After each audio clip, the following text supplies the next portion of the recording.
Hello നമസ്കാരം. എല്ലാവർക്കും master K അക്കാഡമിയുടെ ഒരു പുതിയ വീഡിയോയിലേക്ക് സ്വാഗതം.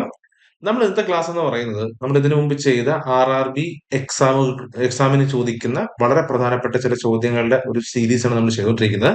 അതിലെ രണ്ടാമത്തെ ഭാഗമാണ് നമ്മൾ ഇന്ന് പറയാൻ പോകുന്നത്. ആദ്യത്തെ ഭാഗത്തെ വീഡിയോ നിങ്ങൾ എല്ലാവരും കണ്ടു മനസ്സിലായെന്ന് ഞാൻ വിശ്വസിക്കുന്നു. ഇത് നമുക്ക് രണ്ടാമത്തെ ഭാഗമാണ്. അപ്പം എല്ലാവർക്കും ക്ലാസ്സിലേക്ക് ഒരിക്കൽ കൂടി സ്വാഗതം. വെൽക്കം. ഓക്കെ, നമുക്ക് ചോദ്യത്തിലേക്ക് വരാം. ചോദ്യം ഇതാണ്: e-way bill is related to which of the following? E-way bill എന്ന് പറയുന്നത് താഴെ പറയുന്നവയിൽ എന്തുമായി ബന്ധപ്പെട്ടിരിക്കുന്നു എന്നാണ് നമ്മുടെ ചോദ്യം. E-way bill is related to which of the following? Option A, payment of toll on national highways. Option B, prepayment of goods and services. Option C, supply of goods from one place to another. And option D is cost payment of goods and services. Okay, ഇതാണ് നമ്മളുടെ options നമുക്ക് തന്നിരിക്കുന്നത്. നമുക്ക് നോക്കാം എന്താണ് ഇ-വേ bill എന്നാണ് ചോദിച്ചിരിക്കുന്നത്. ഇ-വേ bill, okay. അപ്പൊ നമ്മള് GST നമ്മൾ പഠിക്കുമ്പോൾ നമ്മൾ ഏറ്റവും കൂടുതൽ മനസ്സിലാക്കുന്ന ഒരു കാര്യമാണ്, അല്ലെങ്കിൽ ആ GST ആയിട്ട് ബന്ധപ്പെട്ട് നമ്മൾ മനസ്സിലാക്കുന്ന ഒരു ടോപ്പിക്കാണ് ഇ-വേ ബിൽ എന്ന് പറയുന്നത്. ഓക്കെ, അപ്പം ഇ-വേ ബിൽ എന്താണെന്ന് ചോദിച്ചു കഴിഞ്ഞാല് നമ്മള് ഒരു സ്റ്റേറ്റില് ഒരു സ്ഥലത്ത് നിന്ന് ഒരു പ്ലേസിൽ നിന്ന് മറ്റൊരു പ്ലേസിലേക്ക് നമ്മൾ ഗുഡ്സ് ആൻഡ് സർവീസസ് നമ്മൾ ട്രാൻസ്പോർട്ട് ചെയ്യുന്ന സമയത്ത് ഈ ട്രാൻസ്പോർട്ട് കീപ്പ് ചെയ്യേണ്ട ഒരു ഡോക്യുമെന്റ് ആണ് എന്തെന്ന് പറയുന്നത് ഇ-വേ ബിൽ എന്ന് പറയുന്നത്. ഓക്കെ, അപ്പൊ നമ്മൾ പറഞ്ഞ പോലെ ഒരു സാധനം അല്ലെങ്കിൽ ഒരു സാധനങ്ങൾ ഒരു സ്ഥലത്ത് നിന്ന് മറ്റൊരു സ്ഥലത്തിലേക്ക് കൊണ്ടുപോകുന്ന സമയത്ത്, ട്രാൻസ്പോർട്ട് ചെയ്യുന്ന സമയത്ത് ഈ ട്രാൻസ്പോർട്ടർ കയ്യിൽ കരുതേണ്ട ഡോക്യുമെന്റിനാണ് നമ്മൾ ഇ-വേ ബിൽ എന്ന് പറയുന്നത്. അതുപോലെ തന്നെ ഈ സാധനങ്ങളുടെ മൂല്യം എന്ന് പറയുന്നത്, നമ്മൾ ട്രാൻസ്പോർട്ട് ചെയ്യുന്ന സാധനങ്ങളുടെ മൂല്യം എന്ന് പറയുന്നത് 50,000 അല്ലെങ്കിൽ അതിന് മുകളിലോ വില വരുന്ന സാധനങ്ങളായിരിക്കണം. അതായത് 50,000 രൂപയോ അതിൽ കൂടുതലോ വില വരുന്ന സാധനങ്ങളോ മറ്റു കാര്യങ്ങളോ ഒരു സ്ഥലത്ത് നിന്ന് മറ്റൊരു സ്ഥലത്തേക്ക് കൊണ്ടുപോകുമ്പോൾ ആ കൊണ്ടുപോകുന്ന ആൾ ആരോ അവർ കയ്യിൽ കരുതുന്ന ഡോക്യുമെന്റ് ആണ് നമ്മൾ ഇ-വേ ബിൽ എന്ന് പറയുന്നത്. ഓക്കെ, അതുപോലെ തന്നെ ഇ-വേ ബില്ലിനെ കുറിച്ച് പ്രതിപാദിക്കുന്നത് section 68 of the GST act. Okay, അപ്പൊ അങ്ങനെ ചോദിക്കാം. മറ്റൊരു ചോദ്യം ചോദിക്കാം, ഏത് സെക്ഷൻ ആണ് ഇ-വേ ബില്ലിനെ കുറിച്ച് പ്രതിപാദിക്കുന്നതെന്ന് ചോദിക്കാം. അപ്പോൾ മറന്നു പോകരുത്, section 68 of the GST act. GST ആക്ടിനകത്തിലെ 68 എന്ന് പറയുന്ന സെക്ഷൻ ആണ് ഇ-വേ ബിൽ എന്ന് പറയുന്ന കാര്യത്തെ കുറിച്ച് പ്രതിപാദിക്കുന്നതെന്ന് മനസ്സിലാക്കുക. ഓക്കെ, അതാണ് ഇ-വേ ബിൽ എന്ന് പറയുന്നത്. ഓക്കെ, മറ്റൊരു ചോദ്യം ചോദിക്കാം, ഇ-വേ ബില്ല് എന്തുമായി ബന്ധപ്പെട്ടിരിക്കുന്നു? ഇപ്പൊ നമുക്ക് തന്നിരിക്കുന്നത് ഓപ്ഷൻ പറഞ്ഞിരിക്കുന്നത് payment of toll on national highways. National ഹൈവേയിൽ ടോൾ കൊടുക്കുന്നതുമായിട്ട് ബന്ധപ്പെട്ടാണോ ഇ-വേ ബില്ല് വരുന്നത്? ഇല്ല. അല്ലെ? രണ്ടാമത്തത് prepayment of goods and services അല്ല, അല്ലെ? മൂന്നാമത്തത് supply of goods from one place to another. ഒരു സ്ഥലത്ത് നിന്ന് സാധനങ്ങൾ മറ്റൊരു സ്ഥലത്തേക്ക് സപ്ലൈ ചെയ്യുന്നതിനെയാണ് നമ്മൾ ഇ-വേ ബിൽ എന്ന് പറയുന്നത്. ആണോ? അല്ല. Post payment of goods and services, ഇതാണ് ഇ-വേ ബിൽ എന്ന് പറയുന്നത്. Post payment of goods and services, അതാണ് ഇ-വേ ബില്ല് കൊണ്ട് ഉദ്ദേശിക്കുന്നത്. ഓക്കെ, സോ ഇ-വേ ബില്ല് എന്താണെന്ന് മനസ്സിലായല്ലോ. അപ്പൊ ഇ-വേ ബില്ലുമായിട്ട് ബന്ധപ്പെട്ട് നമുക്ക് ചോദിക്കാൻ ചാൻസ് ഉള്ളത് ഏത് സെക്ഷൻ ആണ് ഇ-വേ ബില്ലിനെ കുറിച്ച് പ്രതിപാദിക്കുന്നത്? Section 68 of the GST act. Okay, എത്ര രൂപയ്ക്ക് മുകളിലുള്ള സാധനങ്ങളാണ് നമ്മൾ ഇ-വേ ബില്ലിന്റെ പരിധിയിൽ വരുന്നത്? 50,000 അതിന് മുകളിലോ വില വരുന്ന സാധനങ്ങളാണ് ഇ-വേ ബില്ലിന്റെ പരിധിയിൽ വരുന്നത് എന്ന് കൂടി മനസ്സിലാക്കാം. ആരാണ് ഇ-വേ ബില്ല് ക്യാരി ചെയ്യേണ്ടതെന്ന് ചോദിച്ചു കഴിഞ്ഞാൽ, the person who is transporting the things from one place to another. അത് ട്രാൻസ്പോർട്ടർ, ആരാണ് ഈ സാധനങ്ങൾ ക്യാരി ചെയ്യുന്നത്, അവരാണ് എന്ത് ചെയ്യേണ്ടത്? ഈ ഇ-വേ ബില്ല് ക്യാരി ചെയ്യേണ്ടത് എന്നുകൂടി മനസ്സിലാക്കുക. ഓക്കെ, നമുക്ക് അടുത്ത ചോദ്യത്തിലേക്ക് പോകാം. ഓക്കെ, അടുത്ത ചോദ്യം ഇതാണ്: which ministry of government of India has published the goods and services act 2017? 2017 goods and services act publish ചെയ്തത്, അതായത് GST ആക്ട് പബ്ലിഷ് ചെയ്തത് ഏത് മിനിസ്ട്രി ആണെന്നാണ് നമുക്ക് ചോദിച്ചിരിക്കുന്നത്. Option A, ministry of corporate affairs. Option B, ministry of finance. Option C, ministry of law and justice. And option D, prime ministers office എന്നാണ് നമ്മുടെ ചോദ്യം. ഓക്കെ, കൺഫ്യൂഷൻ വരുന്നത് മിനിസ്ട്രി ഓഫ് ഫിനാൻസ് എന്ന് നമുക്ക് ചിലപ്പോൾ തോന്നും, അതായിരിക്കാം ആൻസർ എന്ന് തോന്നും. ബട്ട് അതല്ല ആൻസർ. ആൻസർ എന്ന് പറയുന്നത് ministry of law and justice ആണ് GST ആക്ട് പബ്ലിഷ് ചെയ്തത്. GST ആക്ട് 2017 പബ്ലിഷ് ചെയ്തത് ministry of law and justice ആണ്. ഓക്കെ, മറന്നു പോകരുത്. നമുക്ക് അടുത്ത ചോദ്യത്തിലേക്ക് പോവാം. ഓക്കെ, ചോദ്യം ഇതാണ്: which of the following duty or tax is not included under GST in India? ഇന്ത്യയിൽ GST സംവിധാനത്തിൽ അല്ലെങ്കിൽ GSTയുടെ പരിധിയിൽ വരാത്ത ഡ്യൂട്ടി അല്ലെങ്കിൽ ടാക്സ് ഏതെന്നാണ് നമുക്ക് ചോദിച്ചിരിക്കുന്നത്. ഓപ്ഷൻ എ നമുക്ക് നോക്കാം. ഓപ്ഷൻ എ എന്ന് പറയുന്നത് income tax, option B service tax, option C additional customs duty and option D central excise duty. Okay, ഇത് നമുക്ക് മനസ്സിലാക്കേണ്ട കാര്യമാണ്. നമ്മൾ ഇതിനു മുമ്പ് മറ്റൊരു കാര്യത്തിൽ പറഞ്ഞിട്ടുണ്ടായിരുന്നു, GSTയുടെ പരിധിയിൽ വരുന്ന അല്ലെങ്കിൽ GSTയുടെ പരിധിയിൽ വരുന്ന ടാക്സുകളും അല്ലെങ്കിൽ GSTയുടെ പരിധിയിൽ ഉൾപ്പെടാത്ത ടാക്സുകളും നമ്മൾ മുമ്പ് പറഞ്ഞു മറ്റൊരു ക്ലാസ്സിൽ നമ്മൾ പറഞ്ഞിട്ടുണ്ടായിരുന്നു അല്ലെ? നിങ്ങൾക്ക് ഓർമ്മ ഉണ്ടാവും ഞാൻ വിശ്വസിക്കുന്നു. GSTയിൽ നിന്ന് ഒഴിവാക്കിയിട്ടുള്ള ടാക്സുകളാണ് ഈ പറഞ്ഞിരിക്കുന്നത്. ബേസിക് കസ്റ്റംസ് ഡ്യൂട്ടി, ഇന്ത്യയിലെ കസ്റ്റംസ് ഡ്യൂട്ടി, നമ്മുടെ രാജ്യത്തേക്ക് ഒരു സാധനങ്ങളും സേവനങ്ങളും കൊണ്ടുവരുമ്പോഴുള്ള കസ്റ്റംസ് ഡ്യൂട്ടി എന്തിനും GSTയുടെ പരിധിയിൽ നിന്ന് ഒഴിവാക്കിയിട്ടുണ്ട്. അതുപോലെ കസ്റ്റംസ് ഡ്യൂട്ടിയാണ് രണ്ട് തരത്തിൽ നമ്മൾ പറയുന്നത്. കസ്റ്റംസ് സെസ് കൊണ്ട് മോട്ടോർ വെഹിക്കിൾ ടാക്സ് ഒഴിവാക്കിയിട്ടുണ്ട്. സ്റ്റാമ്പ് ഡ്യൂട്ടി അത് ഇതിൽ നിന്ന് ഒഴിവാക്കിയിട്ടുണ്ട്, GSTയിൽ നിന്ന് ഒഴിവാക്കിയിട്ടുണ്ട്. അപ്പൊ ഓർത്ത് വെക്കുക, കസ്റ്റംസുമായിട്ട് ബന്ധപ്പെട്ട ടാക്സുകളെല്ലാം ഇതിൽ നിന്ന് ഒഴിവാക്കിയിട്ടുണ്ട്, GSTയിൽ നിന്ന് ഒഴിവാക്കിയിട്ടുണ്ട്. സ്റ്റാമ്പ് ഡ്യൂട്ടി ഒഴിവാക്കിയിട്ടുണ്ട്. പിന്നെ excise duty on liquor, excise duty on petroleum tax, അതായത് ആൽക്കഹോളിനും പെട്രോളിനും മേലെയുള്ള ടാക്സുകൾ ഇതിൽ നിന്ന് ഒഴിവാക്കിയിട്ടുണ്ട്, GSTയുടെ പരിധിയിൽ നിന്ന് ഒഴിവാക്കിയിട്ടുണ്ട്. അതുപോലെ തന്നെ പെട്രോളിയം പ്രൊഡക്റ്റിനുള്ള വാറ്റ് ഒഴിവാക്കിയിട്ടുണ്ട്, ടൊബാക്കോ പ്രൊഡക്റ്റിന്റെ വാറ്റ് ഒഴിവാക്കിയിട്ടുണ്ട്. അപ്പം ഇത്രയും കാര്യങ്ങൾ GSTയുടെ പരിധിയിൽ വരുന്നില്ല എന്ന് നമ്മൾ മനസ്സിലാക്കണം. GSTയുടെ പരിധിയിൽ ഏതൊക്കെ വരുന്നു എന്നതിനേക്കാൾ കൂടുതൽ നമ്മൾ മനസ്സിലാക്കേണ്ടത് GSTയുടെ പരിധിയിൽ നിന്ന് എന്തെല്ലാം ഒഴിവാക്കിയിട്ടുണ്ടെന്നാണ്. കാരണം നമുക്ക് ചോദ്യം അങ്ങനെ ആയിരിക്കാം വരുന്നത്. ഓക്കെ, അപ്പൊ നമുക്ക് കൂടുതൽ എക്സ്പ്ലനേഷനൊക്കെ പോവാം. ഓക്കെ, അപ്പം അഡീഷണൽ കസ്റ്റംസ് ഡ്യൂട്ടി ആണ് നോക്കുക. അഡീഷണൽ കസ്റ്റംസ് ഡ്യൂട്ടി ആണ് ഏതിൽ നിന്ന് ഒഴിവാക്കിയിട്ടുള്ളത്? GSTയിൽ നിന്ന് ഒഴിവാക്കിയിട്ടുള്ളത്. ബാക്കിയെല്ലാം ഇൻകം ടാക്സ് GSTയിലുണ്ട്, സർവീസ് ടാക്സ് GSTയിലുണ്ട്, സെൻട്രൽ എക്സൈസ് ഡ്യൂട്ടി ഇതിനകത്ത് വരുന്നുണ്ട്, GSTയിൽ വരുന്നുണ്ട്, വാറ്റ് ഓൺ പെട്രോളിയം, പിന്നെ അതുപോലെ ലിക്കർ. ഓക്കെ, ഇതിന്റെ ടാക്സുകളെല്ലാം എന്ന് പറയുന്നത് GSTയിൽ ഇല്ല എന്ന് നമ്മൾ മനസ്സിലാക്കുക. ഓക്കെ, പെട്രോളിയത്തിന്റെയും ലിക്കറിന്റെയും ടാക്സുകൾ, അത് വാറ്റ് ആണെങ്കിലും ശരി മറ്റ് അഡീഷണൽ ടാക്സ് ആണെങ്കിലും ശരി, അത് GSTയുടെ പരിധിയിൽ ഇല്ല എന്ന് നമ്മൾ കൃത്യമായിട്ട് മനസ്സിലാക്കാം. ഓക്കെ, നമുക്കിനി എന്താണ് കസ്റ്റംസ് ഡ്യൂട്ടി നമുക്കൊന്ന് മനസ്സിലാക്കാം. Customs duty is not included in goods and service tax. First point നമ്മൾ മനസ്സിലാക്കുന്നതാണ് കസ്റ്റംസ് ഡ്യൂട്ടി എന്ന് പറയുന്നത് GSTയിൽ ഇല്ല. ഞാൻ ഒരുപാട് ആവർത്തിച്ചു, കാരണം ഇത് ചോദ്യം വരും എന്നുള്ളത് ഉറപ്പുള്ളത് കൊണ്ടാണ് ഞാൻ ഇത് ആവർത്തിച്ച് പറഞ്ഞുകൊണ്ടിരിക്കുന്നത്. ഓക്കെ, രണ്ടാമത്തെ പോയിന്റ് നിങ്ങൾ നോക്കിക്കേ. Customs duty refers to the tax imposed on goods when they are transported across international borders. അതായത് ഏതെങ്കിലും സാധനങ്ങൾ ഒരു ഇന്റർനാഷണൽ ബോർഡർ കടന്ന് പോകുകയും വരികയും ചെയ്യുകയാണെങ്കിൽ അത്തരം സാധനങ്ങളുടെ മേലാണ് എന്ത് ചുമത്തുന്നത്? Customs duty ചുമത്തുന്നത്.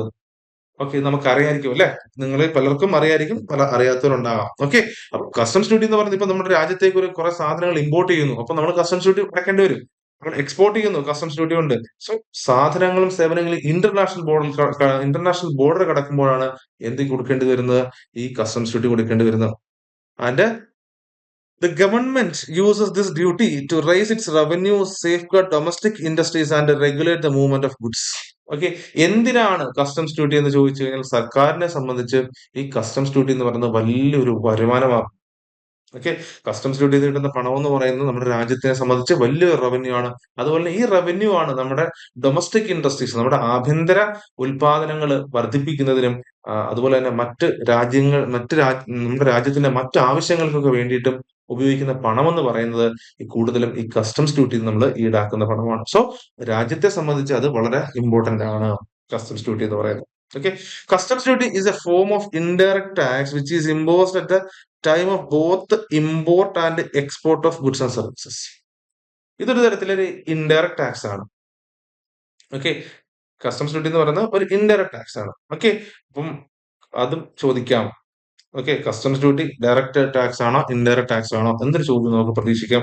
മറന്നു പോകരുത്, കസ്റ്റംസ് ഡ്യൂട്ടി എന്ന് പറയുന്നത് ഇൻഡയറക്ട് ടാക്സ് ആണ്. Okay, which is impose at the time of both import and export of goods and services. ഇത് എപ്പോഴാണ് ചാർജ് ചെയ്യുന്നത് ചോദിച്ചു കഴിഞ്ഞാൽ സാധനങ്ങളും സേവനങ്ങളും എപ്പോഴാണ് ഇന്റർനാഷണൽ ബൗണ്ടറി കടക്കുന്നത്, എയർപോർട്ടിൽ അല്ലെ, ആ എയർപോർട്ടിൽ വെച്ചായിരിക്കും എന്ത് ചെയ്യുന്നത്, ഈ ടാക്സ് ഇമ്പോസ് ചെയ്യുന്നത്.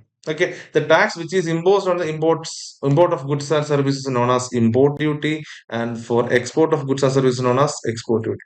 ഓക്കെ, നമ്മൾ സാധനങ്ങളും സേവനങ്ങളും ഇമ്പോർട്ട് ചെയ്യുമ്പോൾ ചുമത്തുന്നത് ഇമ്പോർട്ട് ഡ്യൂട്ടിയും അത് എക്സ്പോർട്ട് ചെയ്യുമ്പോൾ ചുമത്തുന്നത് എക്സ്പോർട്ട് ഡ്യൂട്ടിയുമാണ് എന്നുകൂടി മനസ്സിലാക്കും.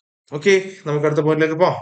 അടുത്ത ചോദ്യം ഇതാണ്, goods which are brought not to satisfy the immediate requirement of the consumer but to produce other goods or called. Okay, അതായത് ചില സാധനങ്ങൾ which are brought not to satisfy the immediate requirement of consumer. കൺസ്യൂമറിന്റെ immediate requirement, ഇപ്പൊ ഒരു customer സാധനം വാങ്ങുന്നു, customer തന്നെ സാധനങ്ങൾ ഉപയോഗിക്കുകയാണെന്നുണ്ടെങ്കിൽ ആ കസ്റ്റമർ നമ്മൾ കൺസ്യൂമർ എന്ന് വിളിക്കും. നമ്മൾ സാധനങ്ങൾ വാങ്ങുന്ന ആള് കസ്റ്റമറോ ആ സാധനങ്ങൾ ഉപയോഗിക്കുന്ന ആരാളോ നമ്മൾ അവരെ കൺസ്യൂമർ എന്നാ വിളിക്കുക. അപ്പം ചില പ്രൊഡക്റ്റുകൾ, ഈ പ്രൊഡക്റ്റ് നമ്മൾ വാങ്ങാറുണ്ട്, പക്ഷെ വാങ്ങുന്നത് നമ്മള് നമ്മുടെ ഇമ്മീഡിയറ്റ് കൺസംഷന് വേണ്ടിയിട്ടല്ല എന്നുണ്ടെങ്കിൽ അത്തരം പ്രൊഡക്റ്റിന് പറയുന്ന പേരെന്താണെന്നാണ് നമ്മളുടെ ചോദ്യം. ഓക്കെ, ഇപ്പൊ ചില ഒരുപാട് സാധനങ്ങൾ നമ്മൾ വാങ്ങാറുണ്ട് അല്ലെ, ആ സാധനങ്ങളൊക്കെ നമ്മളുടെ ഇമ്മീഡിയറ്റ് കൺസംഷന് വേണ്ടിയിട്ടാണെന്നുണ്ടെങ്കിൽ അതിന്റെ ഒരു പേര് പറയും. ഇമ്മീഡിയറ്റ് കൺസംഷന് വേണ്ടി അല്ല, മറ്റാവശ്യങ്ങൾക്കാണെന്നുണ്ടെങ്കിൽ അതിന് മറ്റൊരു പേര് പറയും. നമുക്ക് എന്താന്ന് നമുക്ക് നോക്കാം. So option A consumer goods, option B capital goods and option C consumable goods and option D final goods. Okay, നമ്മളുടെ ആൻസർ എന്ന് പറയുന്നത് ക്യാപിറ്റൽ ഗുഡ്സ് ആണ്. ഓക്കെ, ഉദാഹരണം ഞാൻ പറയാണ്, നമുക്കൊരു ഫാക്ടറി തുടങ്ങണം. ഓക്കെ, അതായത് നമ്മളുടെ ഫാക്ടറി എന്ന് പറയുന്നത് ഒരു കാർ മാനുഫാക്ചറിങ് ഫാക്ടറിയാണ്. ഈ സ്റ്റോറി ഒന്ന് ഓർത്ത് വെച്ചോണം. നമ്മളൊരു കാർ മാനുഫാക്ചറിങ് ഫാക്ടറി തുടങ്ങുകയാണ്. ഓക്കെ, തുടങ്ങുമ്പോൾ എനിക്ക് ആദ്യം വേണ്ടത് കുറച്ച് മെഷീനറിയാണ്. ഓക്കെ, മെഷീനറി വേണം. കാരണം കാറിന്റെ നിർമ്മാണ പ്രവർത്തനങ്ങൾക്കൊക്കെ ചെയ്യാൻ വേണ്ടിയിട്ട് മെഷീൻസ് എനിക്ക് ആവശ്യമാണ്. അപ്പൊ ഞാൻ എന്ത് ചെയ്യും, ആദ്യം കുറെ മെഷീൻസ് വാങ്ങും. ഓക്കെ, ഞാനിവിടെ എഴുതുവാണ് മെഷീൻസ്. ഓക്കെ, മെഷീൻസ് എല്ലാം ഞാൻ മേടിച്ചു വെച്ചു. ഓക്കെ, ഈ മെഷീൻസ് കൊണ്ട് എന്താ ഉപയോഗം? എനിക്ക് പ്രത്യേകിച്ച് വലിയ ഉപയോഗമൊന്നുമില്ല. പക്ഷെ ഈ നമുക്ക് ഈ മെഷീൻസ് നമുക്ക് നേരിട്ടെടുത്ത് ഉപയോഗിക്കാൻ പറ്റും? ഇല്ല. ബട്ട് ആ മെഷീൻ ഉപയോഗമുണ്ട്. ആ മെഷീന്റെ ഉപയോഗം എന്ന് പറയുന്നത് എന്തിനു വേണ്ടിയിട്ടാണ് നമ്മൾ ആ മെഷീൻ കൊണ്ടുവന്നത്? കാർ മാനുഫാക്ചറിങ്, ഇപ്പൊ കാറുമായിട്ട് ബന്ധപ്പെട്ട കാറിന്റെ പാർട്സ് ഒക്കെ നിർമ്മിക്കുന്നതിന് വേണ്ടിയിട്ടാണ് ഞാൻ ആ മെഷീൻസ് മേടിച്ചത് അല്ലേ. അപ്പം ആ കാർ മാനുഫാക്ചറിങ് പർപ്പസിന് വേണ്ടിയിട്ട് ഞാൻ കുറച്ച് പ്രൊഡക്റ്റുകളെ മേടിച്ചു. അതെനിക്ക് ഇമ്മീഡിയറ്റ് കൺസപ്ഷൻ അല്ല. ആ മെഷീൻസ് ഉപയോഗിച്ചുകൊണ്ട് ഞാൻ മറ്റൊരു പ്രൊഡക്റ്റ് നിർമ്മിക്കുന്നു. ഇപ്പൊ കാർ മാനുഫാക്ചറിങ്ങിന് വേണ്ടിയിട്ട് ഞാൻ മെഷീൻസ് മേടിച്ചു. ആ മെഷീൻ ഞാൻ നേരെ എന്ത് ചെയ്യാണ്, മറ്റ് കാറിന്റെ ഭാഗങ്ങൾ നിർമ്മിക്കാൻ വേണ്ടിയിട്ട് ഉപയോഗിക്കുകയാണ്. ഓക്കെ, അങ്ങനെ വരുമ്പോൾ ഈ മെഷീൻസിന് നമ്മൾ പറയുന്ന പേരാണ് ക്യാപിറ്റൽ ഗുഡ്സ്. ഓക്കെ, അപ്പൊ ഇപ്പൊ മനസ്സിലായി എന്താണ് ക്യാപിറ്റൽ ഗുഡ്സ് എന്ന്. അതുപോലെ നമ്മൾ വീട്ടിൽ പല കാര്യങ്ങളും എന്താ പറയുക, പല പ്രൊഡക്റ്റുകളും നമ്മൾ അങ്ങനെ വാങ്ങാം. ഓക്കെ, ആ പ്രൊഡക്റ്റ് ഉപയോഗിച്ചുകൊണ്ട് നമ്മൾ മറ്റൊരു പ്രൊഡക്റ്റ് നിർമ്മിക്കുകയാണെന്നുണ്ടെങ്കിൽ നമ്മൾ പറയുന്ന പേരാണ്, അത്തരത്തിലുള്ള പ്രൊഡക്റ്റ് പറയുന്ന പേരാണ് ക്യാപിറ്റൽ ഗുഡ്സ് എന്ന് മനസ്സിലാക്കുക. ഓക്കെ, നമുക്കിനി ഓരോ തരത്തിലുള്ള പ്രൊഡക്റ്റുകളെ കുറിച്ച് പഠിക്കാം. ക്യാപിറ്റൽ ഗുഡ്സിന്റെ ഡെഫിനിഷൻ ഞാൻ പറഞ്ഞത് തന്നെയാണ്. Goods that are brought not for meeting the immediate need of the consumer but for producing other goods. Okay, ഇപ്പൊ നമ്മൾ ഉദാഹരണം ഞാൻ പറയാണ്, നമ്മൾ വീട്ടിലൊരു ഐസ്ക്രീം വാങ്ങുന്നതാണ്. ഓക്കെ, നമ്മൾ വീട്ടിലേക്ക് ഒരു ഐസ്ക്രീം മേടിച്ചു കഴിഞ്ഞാല് ഈ ഐസ്ക്രീം നമ്മൾ ഇമ്മീഡിയറ്റ് ആയിട്ട് നമ്മൾ ഉപയോഗിക്കുക ഇല്ലേ. ആ ഐസ്ക്രീം നമ്മൾ വാങ്ങുന്നു, കഴിക്കുന്നു, കഴിയും. സോ ഐസ്ക്രീം എന്ന് പറയുന്നത് ഫൈനൽ ഗുഡ് ആണ് നമ്മൾ കരുതുക തൽക്കാലത്തേക്ക്. ബട്ട് നമ്മൾ ഐസ്ക്രീം നിർമ്മിക്കുന്ന ഒരു സാധനം, ഒരു മെഷീൻ നമ്മൾ വാങ്ങുകയാണ്. ഐസ്ക്രീം വാങ്ങിക്കഴിഞ്ഞാൽ അത് ഫൈനൽ ഗുഡും, ഐസ്ക്രീം നിർമ്മിക്കുന്നതിന് വേണ്ടിയിട്ടുള്ള ഒരു മെഷീൻ നമ്മൾ വാങ്ങാം. ഓക്കെ, അപ്പൊ നമുക്ക് ആ ഐസ്ക്രീം നിർമ്മിക്കാനുള്ള മെഷീൻസ് ഇമ്മീഡിയറ്റ് യൂസ് അല്ല. വേണമെങ്കിൽ നമുക്ക് ഇപ്പൊ തന്നെ ഉപയോഗിക്കാം, ഇല്ലെങ്കിൽ ഒരാഴ്ച കഴിഞ്ഞ് ഉപയോഗിക്കാം അല്ലെ. അപ്പൊ എന്തിനാണ് ഐസ്ക്രീം നിർമ്മിക്കുന്ന മെഷീൻ വാങ്ങിയതെന്ന് ചോദിച്ചു കഴിഞ്ഞാൽ നമുക്ക് ഐസ്ക്രീം നിർമ്മിക്കാൻ, അതായത് മറ്റൊരു പ്രൊഡക്റ്റിന്റെ നിർമ്മാണത്തിന് വേണ്ടിയിട്ടാണ് നമ്മൾ ഒരു പ്രൊഡക്റ്റ് വാങ്ങുന്നതെങ്കിൽ ആ വാങ്ങുന്ന പ്രൊഡക്റ്റിന് പറയുന്ന പേരാണ് ക്യാപിറ്റൽ ഗുഡ്സ്. ഇനി തെറ്റിപ്പോകരുത്. ഓക്കെ, ഇനി മറന്നു പോകരുത്. Capital goods, goods that R brought not for meeting the immediate need of the consumer but for producing other goods. Okay, ഇനി മറ്റൊരു തരത്തിലുള്ള പ്രൊഡക്റ്റ് ഉണ്ട്, ഫൈനൽ ഗുഡ്സ്. അതാണ് ഞാൻ പറഞ്ഞ ഐസ്ക്രീം എന്ന് പറയുന്നത്. നമ്മളൊരു പ്രൊഡക്റ്റ് വാങ്ങുന്നു, ആ വാങ്ങുന്ന പ്രൊഡക്റ്റ് അന്നേരം തന്നെ ഉപയോഗിക്കാൻ പറ്റുകയാണെങ്കിൽ അത്തരം പ്രൊഡക്റ്റ് നമ്മൾ പറയുന്ന പേരാണ് ഫൈനൽ ഗുഡ്സ്. നമുക്ക് നോക്കാം. These are those which are used for personal consumption. നമ്മളുടെ വ്യക്തിപരമായ ഉപയോഗത്തിന് വേണ്ടിയിട്ട് നമ്മൾ വാങ്ങുന്ന സാധനങ്ങൾ എന്താണ്? നമ്മൾ അതിനെ ഫൈനൽ ഗുഡ്സ് എന്നാണ് പറയുന്നത്. Like bread purchased by the consumer household. Okay, അതായത് നമ്മൾ വീട്ടിലേക്ക് ബ്രെഡ് വാങ്ങുകയാണ്. ഓക്കെ, ബ്രെഡ് വാങ്ങിക്കഴിഞ്ഞാൽ ബ്രെഡ് എന്താ, നമ്മൾ വാങ്ങുന്നു, കഴിക്കുന്നു. ഇമ്മീഡിയറ്റ് കൺസംഷൻ, പേഴ്സണൽ കൺസംഷൻ, നമ്മുടെ വ്യക്തിപരമായ ഉപയോഗത്തിന് വേണ്ടിയിട്ട് വാങ്ങുകയും അന്നേരം തന്നെ ഉപയോഗിക്കുകയും ചെയ്യുന്നു.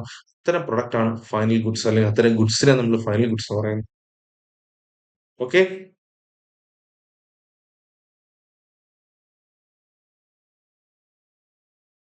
അടുത്തതാണ് ഇന്റർമീഡിയറ്റ് ഗുഡ്സ്. ഫൈനൽ ഗുഡ്സ് പറഞ്ഞു, അടുത്തത് intermediate goods. These are goods which are used for further processing like sugar used for making sweets. Okay, മറ്റൊരു പ്രൊഡക്റ്റ് ആണ്, മറ്റൊരു ഗുഡ്സിനെ നമ്മൾ പറയുന്ന പേരാണ്, നമ്മൾ ചില ഗുഡ്സ് ഉണ്ട് നമ്മൾ മേടിച്ചു കഴിഞ്ഞാൽ നമ്മൾ കംപ്ലീറ്റ് ആയതുപോലെ ഇരിക്കും, കംപ്ലീറ്റ് ആയ പ്രൊഡക്റ്റ്, നിർമ്മാണം പൂർത്തിയായ പ്രൊഡക്റ്റ്, പക്ഷേ അത് നമുക്ക് നേരിട്ട് ഉപയോഗിക്കാൻ പറ്റത്തില്ല. അത് മറ്റൊരു സാധനത്തിലൂടെ മാത്രം ഉപയോഗിക്കും മാത്രമേ അതിന്റെ ഒരു പ്രവർത്തനം അല്ലെങ്കിൽ അതിന്റെ ഒരു ഉദ്ദേശം പൂർണ്ണമാകൂ എന്നുണ്ടെങ്കിൽ അത്തരം ഗുഡ്സിന് പറയുന്ന പേരാണ് ഇന്റർമീഡിയറ്റ് ഗുഡ്സ്. ഉദാഹരണത്തിന് നമ്മൾ തേയിലപ്പൊടി മേടിക്കുന്നു വീട്ടിൽ, അല്ലെ? വീട്ടിൽ തേയിലപ്പൊടി വാങ്ങിച്ചു കഴിഞ്ഞാലും ഈ തേയിലപ്പൊടി എന്ന് പറയുന്നത് ഒരു കംപ്ലീറ്റ് പ്രൊഡക്റ്റാ, അല്ലെ? നിർമ്മാണം കഴിഞ്ഞു, അത് പ്രോസസ്സിംഗ് കഴിഞ്ഞു, പാക്കേജിങ് കഴിഞ്ഞു, ഫൈനലി നമ്മുടെ കയ്യിൽ എത്തുന്നു, അല്ലെ? നമ്മൾ നോക്കുമ്പോൾ ഫൈനൽ ഗുഡ്സ്, നമ്മൾ നോക്കുമ്പോൾ ഒരു നിർമ്മാണം പൂർത്തിയായ ഒരു കംപ്ലീറ്റ് ആയ പ്രൊഡക്റ്റ് നമ്മുടെ കയ്യിൽ കിട്ടുന്നത്. പക്ഷെ നമുക്ക് നേരിട്ട് കൊണ്ടുവന്ന് തേയില കഴിക്കാൻ പറ്റുമോ? തേയിലപ്പൊടി കഴിക്കാൻ പറ്റുമോ? ഇല്ല. കുടിക്കാൻ എന്തെങ്കിലും ആവശ്യം എടുക്കാൻ പറ്റുമോ? അത് അല്ലെങ്കിൽ നമുക്ക് നേരിട്ട് കൺസ്യൂം ചെയ്യാൻ പറ്റുമോ? നേരിട്ട് കൺസ്യൂം ചെയ്യാൻ പറ്റത്തില്ല. പക്ഷെ അത് ചായ ഉണ്ടാക്കുന്നതിലൂടെ ഉപയോഗിക്കാൻ പറ്റും. അപ്പോൾ ആ ഒരു ഇന്റർമീഡിയറ്റ്, അതായത് നമ്മള് ടീ ഡസ്റ്റ് അല്ലെങ്കിൽ ടീ പൗഡർ നമ്മൾ മേടിക്കുന്നു, നമ്മൾ ഷോപ്പിൽ നിന്ന് മേടിക്കുന്നു, അതിന് പിന്നെയും ഒരു ഉപയോഗമുണ്ട്, ടീ മേക്ക്, അല്ലെ? ടീ പൗഡർ നമ്മൾ മേടിച്ച്, ടീ ഡസ്റ്റ് നമ്മൾ മേടിക്കുന്നു, അത് വെച്ച് നമ്മൾ ടീ ഉണ്ടാക്കുന്നു. ഓക്കെ, അപ്പം ടീ എന്ന് പറയുന്നത് ഇവിടെ ഫൈനൽ ഗുഡും ഇവിടെ ടീ പൗഡർ എന്ന് പറയുന്നത് എന്താണ്? ഇന്റർമീഡിയറ്റ് ഗുഡുമാണ്. മനസ്സിലാവുന്നുണ്ടോ? ഷുഗർ, പഞ്ചസാര ഒരു ഇന്റർമീഡിയറ്റ് ഗുഡാണ്. കാരണം നമ്മൾ നോക്കുമ്പോൾ പഞ്ചസാര നമുക്ക് പാക്കറ്റിലെല്ലാം കിട്ടും. ഓക്കെ, ആ പഞ്ചസാര നമുക്ക് നേരിട്ട് കൺസ്യൂം ചെയ്യാൻ പറ്റുമോ? പറ്റത്തില്ല. ആ പഞ്ചസാര മറ്റൊരു പ്രൊഡക്റ്റിനോട് ആഡ് ചെയ്തെങ്കിൽ മാത്രമേ അതിന്റെ ഉപയോഗം കംപ്ലീറ്റ് ആവുന്നുള്ളൂ. ഇത്തരത്തിലുള്ള പ്രൊഡക്റ്റ് ആണ് ഇന്റർമീഡിയറ്റ് ഗുഡ്സ് എന്ന് പറയുന്നത്. ഓക്കെ, അടുത്ത അടുത്ത ഗുഡ്സ് ആണ് consumption goods. Okay, these are goods which satisfy the wants of the consumer directly. Okay, consumption good എന്ന് വെച്ച് കഴിഞ്ഞാൽ ചില സാധനങ്ങൾ നമ്മൾ നേരിട്ട് ഒരു നമ്മളുടെ ഉപയോഗത്തിന്, അല്ലെ, നമ്മളുടെ നേരിട്ടുള്ള ഉപയോഗത്തിന് നമുക്ക് ഉപയോഗിക്കാൻ പറ്റുന്ന ഗുഡ്സിന് പറയുന്ന പേരാണ് കൺസംഷൻ ഗുഡ്സ്. അപ്പൊ നമ്മൾ ഏതൊക്കെ തരത്തിലുള്ള ഗുഡ്സ് പറഞ്ഞു? ക്യാപിറ്റൽ ഗുഡ്സ് എന്ന് പറഞ്ഞു, അല്ലെ? ക്യാപിറ്റൽ ഗുഡ്സ് എന്ന് പറഞ്ഞാൽ എന്താണ്? നമ്മള് ഒരു സാധനം മേടിച്ചു കഴിഞ്ഞാൽ ആ സാധനം നമ്മള് മറ്റൊരു സാധനത്തിന്റെ നിർമ്മാണത്തിന് വേണ്ടിയിട്ടാണ് ഉപയോഗിക്കുന്നുണ്ടെങ്കിൽ അത്തരം സാധനങ്ങൾക്ക് പറയുന്ന പേരാണ്, അത്തരം ഗുഡ്സിന് പറയുന്ന പേരാണ് എന്ത്? Capital goods. ഫൈനൽ ഗുഡ്സ് എന്ന് വെച്ച് കഴിഞ്ഞാൽ നമ്മൾ മേടിക്കുന്ന സാധനം, ആ സാധനം നമുക്ക് നേരിട്ട് ഉപയോഗിക്കാം. ബ്രെഡ് ഫൈനൽ ഗുഡ് ആണ്, അല്ലേ? പിന്നെ അതുപോലെ തന്നെ ഒരു മിൽക്ക് ഫൈനൽ ഗുഡ് ആണ്. അപ്പം ഇത്തരത്തിലുള്ള സാധനങ്ങൾ ഫൈനൽ ഗുഡ് ആണ്. ഇന്റർമീഡിയറ്റ് ഗുഡ് എന്ന് പറഞ്ഞ സാധനമുണ്ട്. ഓക്കെ, ഈ സാധനം വാങ്ങിച്ചു കഴിഞ്ഞാൽ നമുക്ക് നേരിട്ട് ഉപയോഗിക്കാൻ പറ്റുമോ? നേരിട്ട് ഉപയോഗിക്കാൻ പറ്റത്തില്ല. അത് ഉപയോഗിക്കണം എന്നുണ്ടെങ്കിൽ മറ്റൊന്നിനോട് ആഡ് ചെയ്യണം. അത്തരം ഗുഡ്സിന് പറയുന്ന പേരാണ് ഇന്റർമീഡിയറ്റ് ഗുഡ്സ് എന്ന് പറയുന്നത്. ഓക്കെ, അതാണ് ഇന്റർമീഡിയറ്റ് ഗുഡ്സ് എന്ന് പറയുന്നത്. മറ്റൊന്ന് പറയുന്നത് കൺസംഷൻ ഗുഡ്സ്, അതായത് നമ്മൾ സാധനം വാങ്ങുന്നു, അത് നമ്മുടെ കൺസ്യൂമറിന്റെ ആവശ്യം നമുക്ക് നേരിട്ട് സാറ്റിസ്ഫൈ ചെയ്യാൻ പറ്റുന്നുണ്ടെങ്കിൽ അത്തരം ഗുഡ്സിന് പറയുന്ന പേരാണ് കൺസംഷൻ ഗുഡ്സ്. ഓക്കെ, ക്ലിയർ ആണല്ലോ? നമുക്കിനി അടുത്ത ചോദ്യത്തിലേക്ക് പോവാം.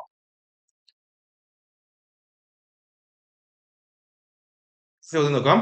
On the basis of the recommendations of which of the following committees NSE was established in India? Okay, ഏത് കമ്മിറ്റിയുടെ റെക്കമെൻഡേഷൻസ് അനുസരിച്ചിട്ടാണ് എന്ത് വരുന്നത്? നാഷണൽ സ്റ്റോക്ക് എക്സ്ചേഞ്ച് NSE സ്ഥാപിതമാകുന്നത് ഏത് കമ്മിറ്റിയുടെ നിർദ്ദേശപ്രകാരമാണ്, അല്ലെന്നുണ്ടെങ്കിൽ ഏത് കമ്മിറ്റിയുടെ ഫൈൻഡിങ്സിന്റെ റെക്കമെൻഡേഷന്റെ ഭാഗമായിട്ടാണ് എന്നാണ് ചോദ്യം. Option A Rajesh Krishna committee, option B Srikrishna committee, option C Pherwani committee and option D Venkatachaliah committee. Okay, നമ്മുടെ ആൻസർ എന്ന് പറയുന്നത് ഫെർവാനി കമ്മിറ്റിയാണ്. ഓക്കെ, നിങ്ങൾ എല്ലാവരെയും കേട്ടിട്ടുണ്ടാവും, ഹർഷദ് മേത്ത എന്ന് പറയുന്ന ഒരു ആളിനെ കുറിച്ച് കേട്ടിട്ടുണ്ടാവും. അയാൾ നടത്തിയ ഒരു സ്കാം, ഇല്ലെ? നമുക്ക് ഒരുപാട് ആൾക്കാരെ അതായത് സ്റ്റോക്ക് എക്സ്ചേഞ്ചിൽ പുള്ളി കാണിച്ച ഒരുപാട് കൃത്രിമത്വം, അതുപോലെ തന്നെ ഒരുപാട് ഇൻവെസ്റ്റേഴ്സിനെ പറ്റിച്ചുകൊണ്ട് പുള്ളി ഉണ്ടാക്കിയെടുത്ത ഒരുപാട് കോടിക്കണക്കിന് ബില്യൺ ഡോളേഴ്സ് ഒരു വലിയൊരു സ്കാം നടത്തിയ ഒരാളാണ് ഹർഷദ് മേത്ത എന്ന് പറയുന്നത്. ഓക്കെ, ആ ഒരു സ്കാമിന് ശേഷം നമ്മുടെ സ്റ്റോക്ക് എക്സ്ചേഞ്ചിന്റെ പ്രവർത്തനങ്ങളെ കുറച്ച് ഡിജിറ്റലൈസ് ആക്കുന്നതിന്, അതുപോലെ ഒരു വലിയ ടെക്നോളജിക്കൽ പ്ലാറ്റ്ഫോമിലേക്ക് എത്തിക്കുന്നതിന് വേണ്ടിയിട്ട് വന്നൊരു കമ്മിറ്റിയാണ് ഫെർവാനി കമ്മിറ്റി എന്ന് പറയുന്നത്. ഓക്കെ, അപ്പൊ ഓർത്ത് വെച്ചോളാം, Pherwani committee is related to stock exchange എന്ന് മനസ്സിലാക്കുക. ഓക്കെ, അടുത്ത ചോദ്യം നോക്കാം. Which of the following is the first stock exchange of Asia? ഏഷ്യയിലെ ആദ്യത്തെ സ്റ്റോക്ക് എക്സ്ചേഞ്ച് എന്നാണ് നമ്മുടെ ചോദ്യം. Option A national stock exchange, option B Tokyo stock exchange, option C Bombay stock exchange and option D Shanghai stock exchange. Okay, answer എന്ന് പറയുന്നത് Bombay stock exchange ആണ്. ഏഷ്യയിലെ ഏറ്റവും പഴക്കമേറിയ സ്റ്റോക്ക് എക്സ്ചേഞ്ച് എന്ന് പറയുന്നത് ബോംബെ സ്റ്റോക്ക് എക്സ്ചേഞ്ച് ആണ്. ഓക്കെ, അടുത്ത ചോദ്യം. Bombay stock exchange is located which road? Okay, ഏത് റോഡിലാണ് അല്ലെങ്കിൽ ഏത് സ്ട്രീറ്റ് ആണ് ബോംബെ സ്റ്റോക്ക് എക്സ്ചേഞ്ച് സ്ഥിതി ചെയ്യുന്നതാണ് നമ്മുടെ ചോദ്യം.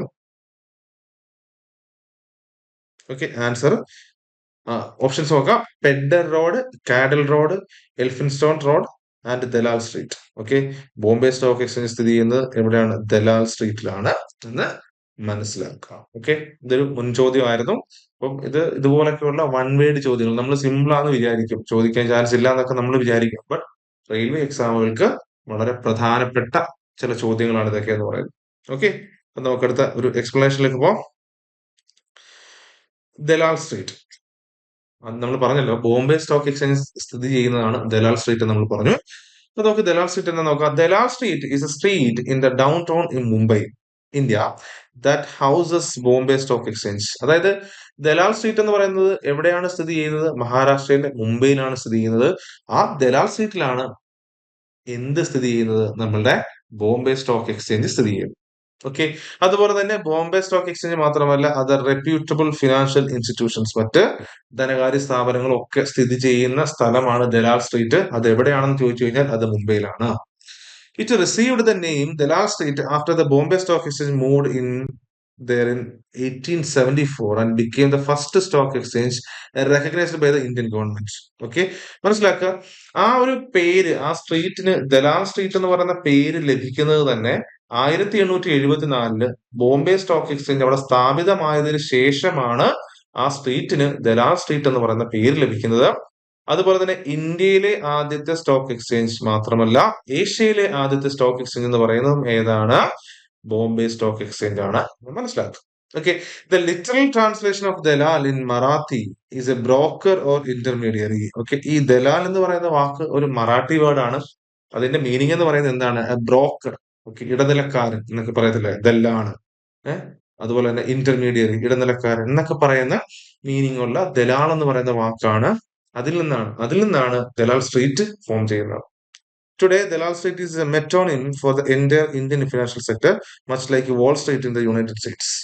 ഇന്ന് ശരിക്കും ഈ ദലാൽ സ്ട്രീറ്റ് എന്ന് പറയുന്ന ആ പേര്, ആ സ്ട്രീറ്റിന്റെ പേരെന്ന് പറയുന്നത് ഒരു എന്താ പറയുന്നത്, ഇന്ത്യയുടെ ഫിനാൻഷ്യൽ സെക്ടറിന്റെ ഒരു അതിന്റെ ഒരു സബ്സ്റ്റിറ്റ്യൂഷൻ എന്നൊക്കെ നമുക്ക് പറയാൻ പറ്റും. ഓക്കെ, ദലാൽ സ്ട്രീറ്റ് എന്ന് പറയുന്നത്. അപ്പൊ ഇന്ത്യൻ ഫിനാൻഷ്യൽ സെക്ടർ എന്ന് പറയുന്നതിന് പകരം വേണമെങ്കിൽ നമുക്ക് എന്ത് ഉപയോഗിക്കാം? ദലാൽ സ്ട്രീറ്റ് എന്നുള്ള വാക്ക് ഉപയോഗിക്കാം. Like Wall Street in the United States. അമേരിക്കയിൽ നമ്മൾ വാൾ സ്ട്രീറ്റ് എന്ന് പറയുന്ന പോലെ ഇന്ത്യയിലെ വളരെ പ്രോമിനന്റ് ആയിട്ടുള്ള ഒരു ഫിനാൻഷ്യൽ വേർഡ് തന്നെയാണ് എന്തെന്ന് പറയുന്നത്? ദലാൽ സ്ട്രീറ്റ് എന്ന് പറയുന്നത്. So Dalal Street is related to NSE അല്ല BSE എന്ന് മനസ്സിലാക്കുക. ബോംബെ സ്റ്റോക്ക് എക്സ്ചേഞ്ച് എന്ന് മനസ്സിലാക്കുക. ഓക്കെ, നമുക്ക് അടുത്ത പോയിന്റിലേക്ക് പോവാം. അടുത്ത ചോദ്യം ഇതാണ്. What is the full form of CPI in the context of inflation? Okay, അത് ഓർക്കുക. ഇൻഫ്ലേഷൻ എന്ന് പറയുന്ന കോണ്ടെക്സ്റ്റില് അല്ലെങ്കിൽ ഇൻഫ്ലേഷൻ എന്ന് പറയുന്ന ഒരു തലത്തില് നമ്മൾ CPI എന്ന് പറഞ്ഞാൽ എന്താണ് ഉദ്ദേശിക്കുന്നതാണ് ചോദ്യം. Option A consumer price index, capital price index, customer price index and charity price index. Okay, നമ്മുടെ ആൻസർ കൺസ്യൂമർ പ്രൈസ് ഇൻഡെക്സ് ആണ് CPI എന്ന് പറയുന്നത്. ഓക്കെ, CPI എന്ന് വെച്ച് കഴിഞ്ഞാൽ എന്താണ്? കൺസ്യൂമർ പ്രൈസ് ഇൻഡെക്സ് ആണ്. നമുക്ക് അതിന്റെ ഒരു ഡെഫിനിഷൻ നോക്കാം. Consumer price index measures the average change in the prices paid by consumers for a basket of goods or services, essentially acting as a key indicator of inflation. അതായത് നമ്മൾ ഇൻഫ്ലേഷനെ കുറിച്ച് സംസാരിക്കുമ്പോൾ inflation inflation എന്ന് പറയുന്നത് വലിയ ഒരു big topic ആണ്. Inflation എന്ന് പറയുന്നത്, ഓക്കെ, ഇൻഫ്ലേഷൻ എന്ന് വെച്ച് കഴിഞ്ഞാൽ സാധനങ്ങൾക്കും സേവനങ്ങൾക്കും, ഇല്ലെങ്കിൽ നമ്മൾ ബാസ്ക്കറ്റ് ഓഫ് ഗുഡ്സ് എന്ന് പറഞ്ഞ ടേം ഉപയോഗിക്കാറുണ്ട്. Okay, basket of goods. Okay, basket of goods ഉപയോഗിക്കാറുണ്ട്. അപ്പം ഒരു ബാസ്ക്കറ്റ് ഓഫ് ഗുഡ്സിന്റെ സാധനങ്ങൾക്കും സേവനങ്ങൾക്കും അടിക്കടി ഉണ്ടാകുന്ന വിലക്കയറ്റത്തെയാണ് നമ്മൾ എന്തെന്ന് പറയുന്നത്? ഇൻഫ്ലേഷൻ എന്ന് പറയുന്നത്. അപ്പൊ ഒരു ബാസ്ക്കറ്റ് ഓഫ് ഗുഡ്സ് എന്ന് പറയുന്ന എന്നുള്ളൊരു സൂചന, അല്ലെങ്കിൽ അങ്ങൊരു പ്രയോഗം എന്ന് വെച്ച് കഴിഞ്ഞാല്, ഒരു മനുഷ്യന് അടിസ്ഥാനപരമായിട്ട് വേണ്ട സാധനങ്ങളും സേവനങ്ങളും പരിഗണിച്ച് കഴിഞ്ഞാല് അതിന് അതിനടിക്കടി ഉണ്ടാകുന്ന ഒരു വർധനവ്, ഒരു മനുഷ്യന് വേണ്ട അടിസ്ഥാന സാധനങ്ങൾ എന്ന് ഉൾപ്പെടുത്തിക്കൊണ്ടാണ് ഈ ബാസ്ക്കറ്റ് ഓഫ് ഗുഡ്സ് എന്ന് പറഞ്ഞ ടേം നമ്മൾ ഉപയോഗിക്കുന്നത്. ഓക്കെ, ഇപ്പം ബാസ്ക്കറ്റ് ഓഫ് ഗുഡ്സിന് ഉണ്ടാകുന്ന സാധനങ്ങൾക്ക് സേവനങ്ങൾക്ക് ഉണ്ടാകുന്ന വില വർധനമാണ് നമ്മൾ എന്തെന്ന് പറയുന്നത്, അല്ലെങ്കിൽ ആ വിലയിലുണ്ടാകുന്ന ചേഞ്ചിനെയാണ് നമ്മൾ കൺസ്യൂമർ പ്രൈസ് ഇൻഡെക്സ് എന്ന് പറയുന്നത്. അല്ലെന്നുണ്ടെങ്കിൽ ആ ഒരു വില വ്യത്യാസം അനുസരിച്ച് ഒരു കസ്റ്റമർ കൊടുക്കുന്ന പൈസക്കാണ് നമ്മൾ കൺസ്യൂമർ പ്രൈസ് ഇൻഡെക്സ് എന്ന് പറയുന്നത്.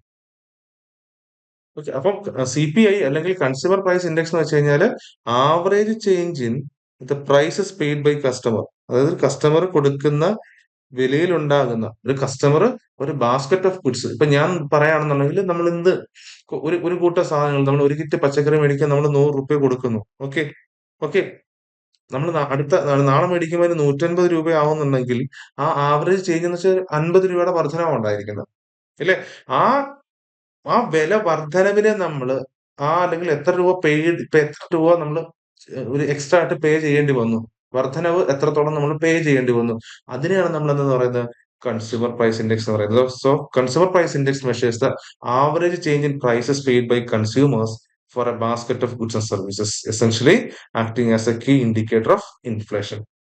ഓക്കെ, ഇതാണ് എന്ത് പറയുന്നത്, നമ്മളുടെ ഒരു ഇൻഫ്ലേഷന്റെ ഒരു കീ ഇൻഡിക്കേറ്റർ എന്ന് പറയുന്നത് ഈ പറയുന്ന CPI ആണ് എന്ന് മനസ്സിലാക്കുക. ഓക്കെ, അടുത്ത ചോദ്യം നോക്കാം. ചോദ്യം ഇതാണ്: bank rate is the interest rate at which. എന്താണ് ബാങ്ക് റേറ്റ്? അല്ലെങ്കിൽ ബാങ്ക് റേറ്റ് എന്ന് പറയുന്നത് ഒരു ഇൻട്രസ്റ്റ് റേറ്റ് ആണ്. ആ ഇൻട്രസ്റ്റ് റേറ്റിൽ എന്ത് സംഭവിക്കുന്നു, അല്ല എന്തുമായിട്ട് ബന്ധപ്പെട്ടിരിക്കുന്നു ആ ഇൻട്രസ്റ്റ് റേറ്റ്, പലിശ നിരക്ക്? നമുക്ക് നോക്കാം. The central bank borrows from the government, commercial bank lend to the central bank, and the central bank lends to the commercial banks, and the government borrows from the central bank. ഇവിടെ central bank എന്ന് ഉദ്ദേശിച്ചിരിക്കുന്ന RBI ആണ് കേട്ടോ. Okay, RBI. Okay, bank rate എന്ന് പറഞ്ഞു കഴിഞ്ഞാൽ ഒരു bank നിരക്ക് എന്ന് നമ്മൾ മലയാളത്തിൽ പറയും. ഓക്കെ, എന്താണ് എന്ന് ചോദിച്ചു കഴിഞ്ഞാൽ നമ്മൾ മനസ്സിലാക്കേണ്ട കാര്യം, നമ്മളുടെ ഈ സൊസൈറ്റിയിൽ, അല്ലെ നമ്മുടെ എക്കണോമിയിൽ സർക്കുലേറ്റ് ചെയ്യുന്ന ക്യാഷ് എന്ന് പറയുന്നത് നമുക്ക് കൊമേഴ്ഷ്യൽ ബാങ്കുകളിൽ നിന്നാണ് പബ്ലിക്കിലേക്ക് പൈസ എത്തുന്നത്.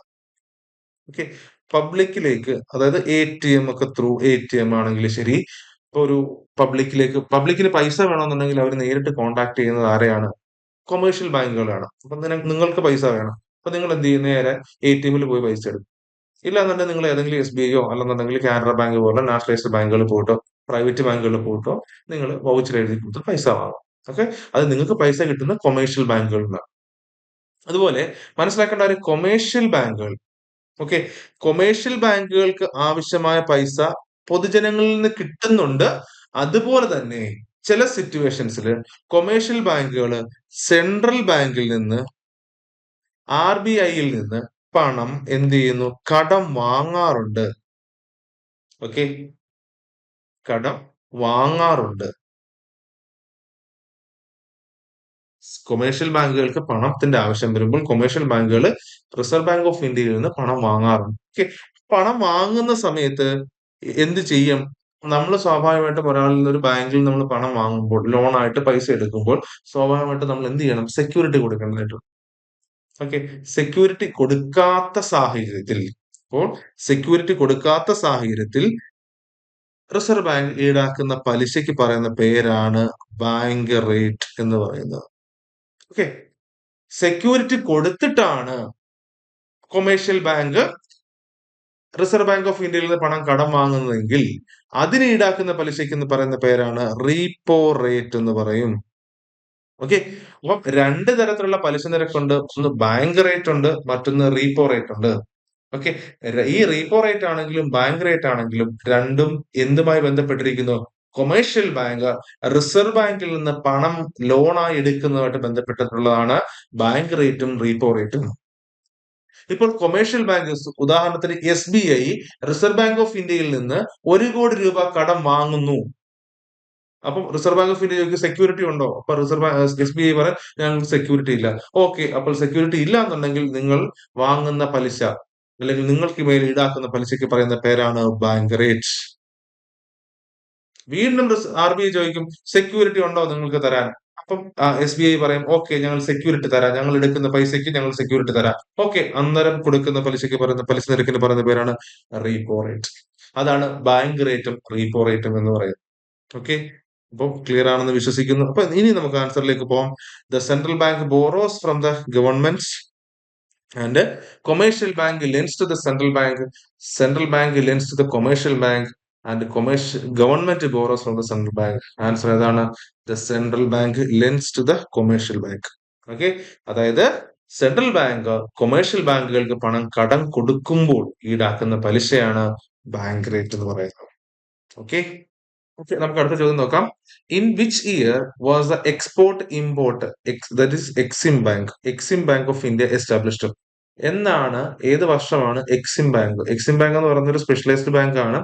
ഓക്കെ, അത് എന്ന് വെച്ച് കഴിഞ്ഞാൽ എക്സ്പോർട്ട് ഇമ്പോർട്ടിനെ ഹെൽപ്പ് ചെയ്യുന്നതിന് വേണ്ടിയിട്ടുള്ള, നമുക്ക് ഡീറ്റെയിൽസിലേക്ക് വരാം. അതിന് മുമ്പായിട്ട് ഏത് വർഷമാണ് എക്സ്പോർട്ട് ഇമ്പോർട്ട് ബാങ്ക് എസ്റ്റാബ്ലിഷ് ചെയ്യുന്നതാണ് നമ്മുടെ ചോദ്യം. നമുക്ക് നോക്കാം. ആദ്യം നമുക്ക് എക്സിം ബാങ്കുകളെ കുറിച്ച് നമുക്കൊന്ന് മനസ്സിലാക്കാം. The export import bank of India that is Exim bank was established in 1982. 1982 Exim bank നിലവിൽ വരുന്നത്. ഓക്കെ, ഒരു ഒരു സ്പെഷ്യലൈസ്ഡ് ബാങ്ക് ആണ്. The bank of India passed the export import bank of India act in September 1981 and the bank began operations in March 1982. Okay, അപ്പൊ നമ്മൾ മനസ്സിലാക്കേണ്ടത്, ആദ്യം government ഒരു ആക്ട് കൊണ്ടുവന്നു, export import bank of India act എന്ന് പറയുന്നൊരു നിയമം കൊണ്ടുവരുന്നു. ആ നിയമം കൊണ്ടുവരുന്നത് 1981 നിയമ ബാങ്ക്, അത് export import bank act, bank export import bank of India act കൊണ്ടുവരുന്നത് 1981. 82 മാർച്ചിലാണ് ഈ ബാങ്കിന്റെ പ്രവർത്തനം ആരംഭിക്കുന്നത്. Okay, Exim bank is A financial institution that helps in Indian business expand globally. അതായത് ശരിക്കും നമ്മളുടെ ബിസിനസ്സസ്, കാരണം ഇത് ഉദാഹരണം, ഇത് എന്തിനു വേണ്ടി എന്ന് ചോദിച്ചു കഴിഞ്ഞാൽ എക്സ്പോർട്ടും അതുപോലെ ഇമ്പോർട്ടും. ഓക്കെ, എക്സ്പോർട്ട് ചെയ്യുന്നതിനും ഇമ്പോർട്ട് ചെയ്യുന്നതിനും സഹായിക്കുക, അതായത് ഫിനാൻഷ്യലി ഹെൽപ്പ് ചെയ്യുക എന്നുള്ള ഉദ്ദേശത്തോടു കൂടി ആരംഭിച്ച ബാങ്കാണ് എക്സ്പോർട്ട് ഇമ്പോർട്ട് ബാങ്ക് എന്ന് പറയുന്നത്. അതുകൊണ്ട് തന്നെ നമ്മളുടെ രാജ്യത്തിന്റെ ബിസിനസ് വളർച്ച ഒരു ഗ്ലോബലി എക്സ്പാൻഡ് ചെയ്യുന്നതിന് വേണ്ടി കൂടിയാണ് ഇത്തരത്തിലൊരു ബാങ്ക് പ്രവർത്തനം ആരംഭിച്ചത്. It provides financial assistance to exporters and importers. അതായത് നമുക്ക് എക്സ്പോർട്ട് ബിസിനസ് ചെയ്യുന്ന ആളുകൾക്കും അതുപോലെ തന്നെ സാധനങ്ങൾ ഇമ്പോർട്ട് ചെയ്തിട്ട് അതിൽ നിന്നും ബിസിനസ് നമ്മൾ ചെയ്യുന്ന ആളുകളെ സംബന്ധിച്ച് ഈ ബാങ്ക് ഒരുപാട് ഹെൽപ്പ് ചെയ്യുന്നുണ്ട്. The bank is fully owned by the government of India. Exim bank headquarters are in Mumbai, Maharashtra. Okay, ഈ രണ്ട് കാര്യങ്ങൾ നമുക്ക് നോക്കാം. എക്സിം ബാങ്കിന്റെ ഹെഡ്ക്വാർട്ടേഴ്സും എവിടെയാണ്? അത് മുംബൈയിലാണ്. അതുപോലെ തന്നെ the bank is fully owned by government of India. Government of ഇന്ത്യയുടെ കീഴിലാണ് ഈ ബാങ്ക് പ്രവർത്തിക്കുന്നത് എന്നുകൂടി മനസ്സിലാക്കാം. ഇത്രയാണ് എക്സ്പോർട്ട് ഇമ്പോർട്ട് ബാങ്കിനെ കുറിച്ചുള്ള വിവരങ്ങൾ എന്ന് പറയുന്നത്. നമുക്ക് ഇനി ആൻസർ നോക്കാം. ആൻസർ 1982 മാർച്ച് എന്നും കൂടെ ഓർത്തു വെച്ചു. ഓക്കെ, 1982 മാർച്ചിലാണ് ബാങ്ക് പ്രവർത്തനം ആരംഭിക്കുന്നത്. ഓക്കെ, അടുത്ത നമുക്ക് നോക്കാം. അടുത്ത ചോദ്യം ഇതാണ്. In the field of banking what is the full form of SLR? എന്താണ് ബാങ്കിങ് ഫീൽഡുമായിട്ട് ബന്ധപ്പെട്ട് SLR എന്ന് പറയുന്ന ഒരു ടേം കൊണ്ട് ഉദ്ദേശിക്കുന്നത് എന്നാണ് ചോദ്യം. നമുക്ക് ഓപ്ഷൻസ് ഉണ്ട്. Statutory liquidity ratio, state liquidity ratio and statutory lending rate and simple lending rate. ഇത്രയാണ് ഓപ്ഷൻസ്. അപ്പോൾ നമുക്ക് വിശദമായിട്ടൊന്ന് നോക്കിയതിന് ശേഷം അതിന്റെ ആൻസറിലേക്ക് പോവാം. ശ്രദ്ധിച്ചോളൂ. സ്റ്റാറ്റ്യൂട്ടറി ലിക്വിഡിറ്റി റേഷ്യോ എന്ന് പറയുന്നത് ഒരു മോണിറ്ററി പോളിസി ടൂളാണ്. Monetary policy tool. ഓക്കെ, ഇതെന്താന്ന് ചോദിച്ചു കഴിഞ്ഞാൽ നമ്മുടെ രാജ്യത്ത് ഇൻഫ്ലേഷൻ ഉണ്ടാകുന്ന സമയത്ത് ആ ഇൻഫ്ലേഷനെ കൺട്രോൾ ചെയ്ത് നമ്മളുടെ എക്കണോമി ഒന്ന് സ്റ്റെബിലൈസ് ചെയ്യുന്നതിന് വേണ്ടിയിട്ട് റിസർവ് ബാങ്ക് കൊണ്ടുവന്നിട്ടുള്ള ചില മോണിറ്ററി ഇൻസ്ട്രുമെന്റ്സ് ആണ് അതിലൊന്നാണ് സ്റ്റാറ്റ്യൂട്ടറി ലിക്വിഡിറ്റി റേഷ്യോ എന്ന് പറയുന്നത്. ഓക്കെ, എന്താണ് സ്റ്റാറ്റ്യൂട്ടറി ലിക്വിഡിറ്റി റേഷ്യോ എന്ന് പറഞ്ഞു കഴിഞ്ഞാല് ഇപ്പോൾ ഒരു കൊമേഴ്ഷ്യൽ ബാങ്ക് നമ്മൾ പരിഗണിച്ചു കഴിഞ്ഞാൽ ആ കൊമേഴ്ഷ്യൽ ബാങ്കിലേക്ക് വരുന്ന ഡെപ്പോസിറ്റ്സ്, പല തരത്തിൽ ഡെപ്പോസിറ്റ്സ് വരാറുണ്ട് അല്ലെ. പബ്ലിക്കിൽ നിന്നൊക്കെ ഒരുപാട് പൈസ ഡെപ്പോസിറ്റ് ആയിട്ട് വരാറുണ്ട്. ഓക്കെ, ഈ ഡെപ്പോസിറ്റിന്റെ ഒരു നിശ്ചിത ശതമാനം ഒരു നിശ്ചിത പെർസെന്റേജ് ഓഫ് ക്യാഷ്, അത് ക്യാഷ് ആയാലും ഗോൾഡ് ആണെങ്കിലും ഗവൺമെന്റ് സെക്യൂരിറ്റി ആണെങ്കിലും ആ നിശ്ചിത ശതമാനം ബാങ്കിനുള്ളിൽ തന്നെ, ആ കൊമേഴ്ഷ്യൽ ബാങ്കിൽ തന്നെ, അല്ലെങ്കിൽ ആ ബാങ്ക് അവിടെ തന്നെ അവരുടെ ഒരു സേഫിൽ തന്നെ കൃത്യമായിട്ട് ഒരു കീപ്പ് ചെയ്യേണ്ടി വരും. ആ കീപ്പ് ചെയ്യുന്ന റേഷ്യോയ്ക്ക് പറയുന്ന പേരാണ് സ്റ്റാറ്റ്യൂട്ടറി ലിക്വിഡിറ്റി റേഷ്യോ എന്ന് പറയുന്നത്.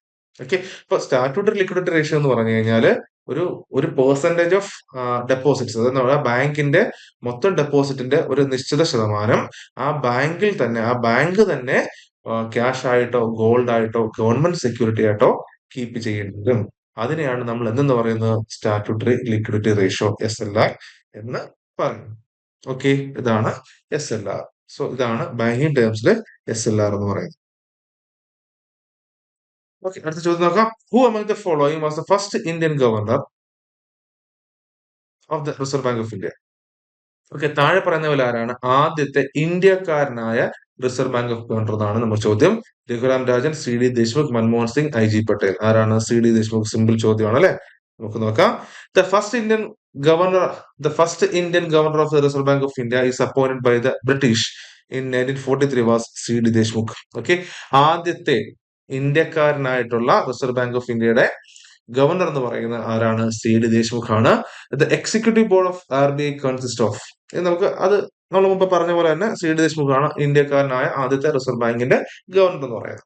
ഇനി നമുക്ക് റിസർവ് ബാങ്ക് ഓഫ് ഇന്ത്യയുടെ ഒരു സ്ട്രക്ചർ നമുക്ക് നോക്കാം. ഒരു ഓർഗനൈസേഷൻ സ്ട്രക്ചർ നോക്കി കഴിഞ്ഞാൽ the executive board of the RBI consist of 1 governor. Okay, ഒരു ഗവർണർ ഉണ്ടാവും and 4 deputy governor's and other executive officers. Okay, അപ്പം എത്ര ഡെപ്യൂട്ടി ഗവർണർമാരുണ്ടെന്ന് നമുക്ക് മനസ്സിലാക്കണം.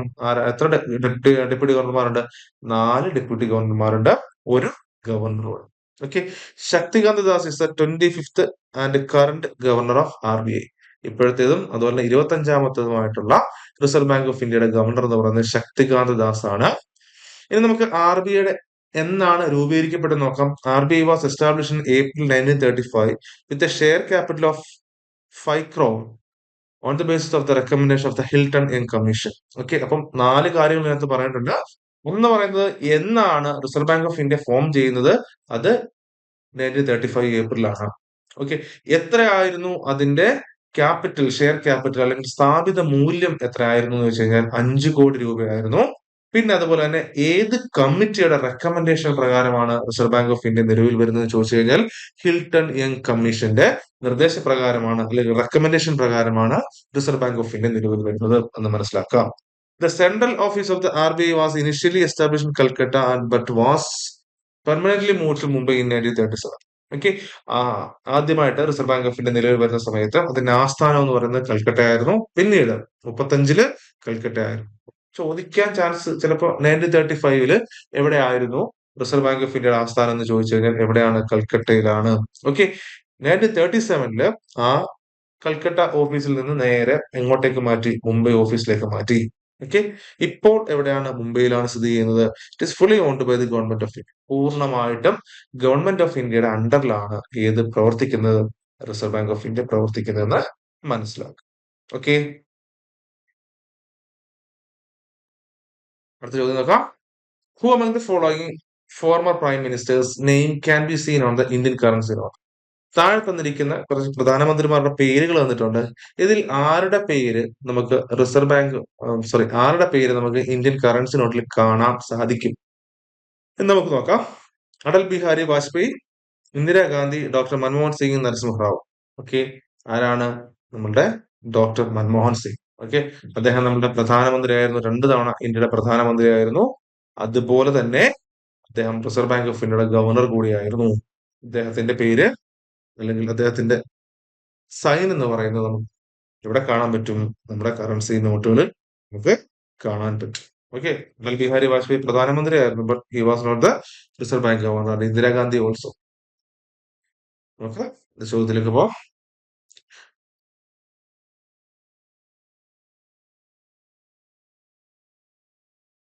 ചോദ്യമാണ്, how many languages are printed on the reverse side of Indian currency note?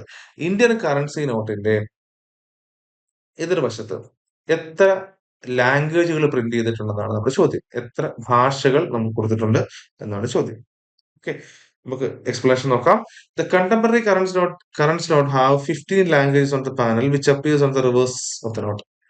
നമ്മൾ currency note എടുത്തു കഴിഞ്ഞാൽ അതിന്റെ മറുപുറത്ത് ഏകദേശം 15 ഭാഷകൾ പ്രിന്റ് ചെയ്തിട്ടുണ്ട്. Language included in the panel are, ഏതൊക്കെയാണ് ആ ഭാഷകൾ എന്ന് ചോദിച്ചു കഴിഞ്ഞാൽ ഒന്ന് അറിഞ്ഞിരിക്കുക. ആസാമീസ് ബംഗാളി, ഗുജറാത്തി കന്നഡ, കാശ്മീരി കൊങ്കണി, മലയാളം, മറാത്തി, നേപ്പാളി, ഒഡിയ, പഞ്ചാബി, സാൻസ്ക്രിറ്റ്, തമിഴ്, തെലുങ്ക് ആൻഡ് ഉറുദു. ഇത്രയും 15 ഭാഷകൾ നമുക്ക് ഒരു കറൻസി നോട്ടിന്റെ മറുപുറം എടുത്തു കഴിഞ്ഞാൽ നമുക്ക് കാണാൻ പറ്റും. The reverse the reserve bank has the sole authority to issue bank note in India.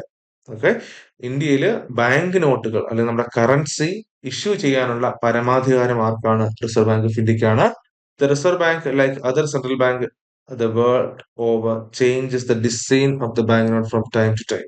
Okay, അതുപോലെ തന്നെ റിസർവ് ബാങ്ക് ഓഫ് ഇന്ത്യ തന്നെയാണ് എന്ത് ചെയ്യുന്നത്? കറൻസി നോട്ടുകളുടെ ഡിസൈൻസും ടൈം ടു ടൈം എന്ത് ചെയ്യുന്നത്? മാറിക്കൊണ്ടിരിക്കുന്നത് അല്ലെങ്കിൽ മാറ്റിക്കൊണ്ടിരിക്കുന്നത് റിസർവ് ബാങ്ക് ഓഫ് ഇന്ത്യ ആണ്. The Reserve Bank introduced banknotes in the Mahatma Gandhi series since 1996 and has so far issued the notes in the denominations of 5, 10, 20, 50, 100, 500 and 2000 in this series. 2000 ഇപ്പൊ ഇല്ല. Okay, അപ്പം ഇത്രയാണ്. 96 മുതലാണ് Mahatma Gandhi series currency ശരിക്കും available ആവുന്ന. ഇപ്പം ഏതൊക്കെ ഉണ്ടെന്ന് നോട്ടുകൾ ചോദിച്ചു കഴിഞ്ഞാൽ 5 രൂപയുണ്ട്, 10 രൂപയുണ്ട്, 20 രൂപയുണ്ട്, 50 രൂപയുണ്ട്, 100 രൂപയുണ്ട്, അതുപോലെ തന്നെ 200 രൂപയുണ്ട്, 500 രൂപയുണ്ട്. 2000ന്റെ കറൻസി ഇപ്പോൾ അവൈലബിൾ അല്ല. ഓക്കെ, അപ്പൊ ഇത്രയാണ് കറൻസി നോട്ടുകളെ കുറിച്ച് അറിഞ്ഞിരിക്കേണ്ടത്. ഇപ്പം എത്ര ലാംഗ്വേജ് ഉണ്ടെന്ന് ചോദിച്ചാൽ 15 ലാംഗ്വേജ് ഉണ്ട്. ആ ലാംഗ്വേജ് എത്രയാണ് ഏതൊക്കെയാണ് നമ്മളൊന്ന് അറിഞ്ഞിരുന്നാൽ നന്നായി എന്ന്. ഓക്കെ, അടുത്ത ചോദ്യത്തിലേക്ക് പോവാം.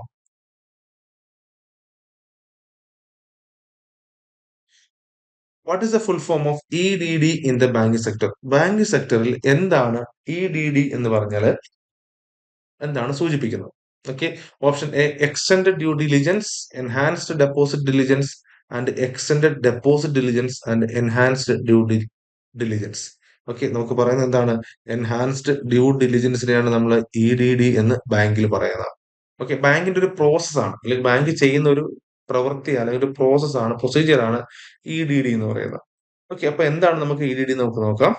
Enhanced due diligence. Okay, EDD refers to a process where bank performs a deeper level of scrutiny on high-risk customers or transactions to identify and mitigate potential financial crimes like money laundering and terrorist financing. അതായത് ഉദാഹരണം ഞാൻ simply പറയുകയാണെന്നുണ്ടെങ്കിൽ, ഒരാളൊരു bank account open ചെയ്യുന്നു. Bank account open ചെയ്തിട്ട് normally നമ്മൾ bank അക്കൗണ്ടിന്റെ transactions ഒക്കെ നടക്കുന്നു.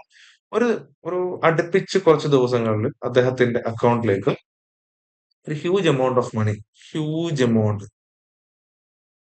മണി ട്രാൻസാക്ഷൻ നടക്കുകയാണെന്നുണ്ടെങ്കിൽ ആ ആ അക്കൗണ്ട് മോണിറ്റർ ചെയ്യും. ആ അക്കൗണ്ട് ബാങ്ക് മോണിറ്റർ ചെയ്യും. അപ്പോൾ എത്ര രൂപ വരുന്നുണ്ട്, അതിന്റെ സോഴ്സ്. ഇപ്പം കൂടുതലും സോഴ്സ് ഇപ്പൊ വിദേശത്ത് നിന്ന് ജോലി ചെയ്യുന്ന ആൾക്കാരാണ് എന്നുള്ള രീതിയിലാണെങ്കിൽ അങ്ങനെ നമ്മൾ ശരിക്കും ഒരു മോണിറ്ററിങ് നടക്കും. അദ്ദേഹം സബ്മിറ്റ് ചെയ്തിട്ടുള്ള ഡോക്യുമെന്റ് പ്രകാരം അല്ലെങ്കിൽ പ്രൊഫൈൽ പ്രകാരം ഇത്ര രൂപ വരെ ട്രാൻസാക്ഷൻസ് നടക്കാം എന്നുള്ളൊരു അസംഷനിൽ ബാങ്ക് കുറച്ച് നാൾ മോണിറ്റർ ചെയ്യും. അതിനപ്പുറത്തേക്ക് എമൗണ്ടിന്റെ വലിപ്പം കൂടുന്നതനുസരിച്ച് എന്ത് ചെയ്യും? ബാങ്ക് അവരുടെ ഹയർ അതോറിറ്റി ത്രൂ അറിയിക്കും ഗവൺമെന്റിൽ അറിയിക്കും.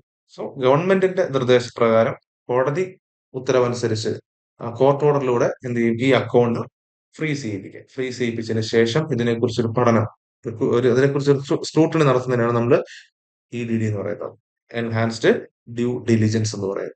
Okay, so EDD refers to a process where bank performs a deeper level of scrutiny on high risk customers or transactions. Okay, എന്തിനു വേണ്ടിയിട്ടാണെന്ന് ചോദിച്ചു കഴിഞ്ഞാൽ ഇവര് മണി ലോണ്ടറിങ് ആണ് നടത്തുന്നത്. So if there is any terrorist financing, okay, ഇത്രയും കാര്യങ്ങളൊക്കെ ഉണ്ടോ എന്ന് അറിയുന്നതിന് വേണ്ടിയിട്ട് ബാങ്ക് ചെയ്യുന്ന പ്രോസസ് ആണ് enhanced due diligence, EDD. E for enhanced, D for due and D for diligence എന്ന് മനസ്സിലാക്കും. ഓക്കെ, അടുത്ത ചോദ്യം ഇതാണ്. What is the officer appointed by the reserve bank of India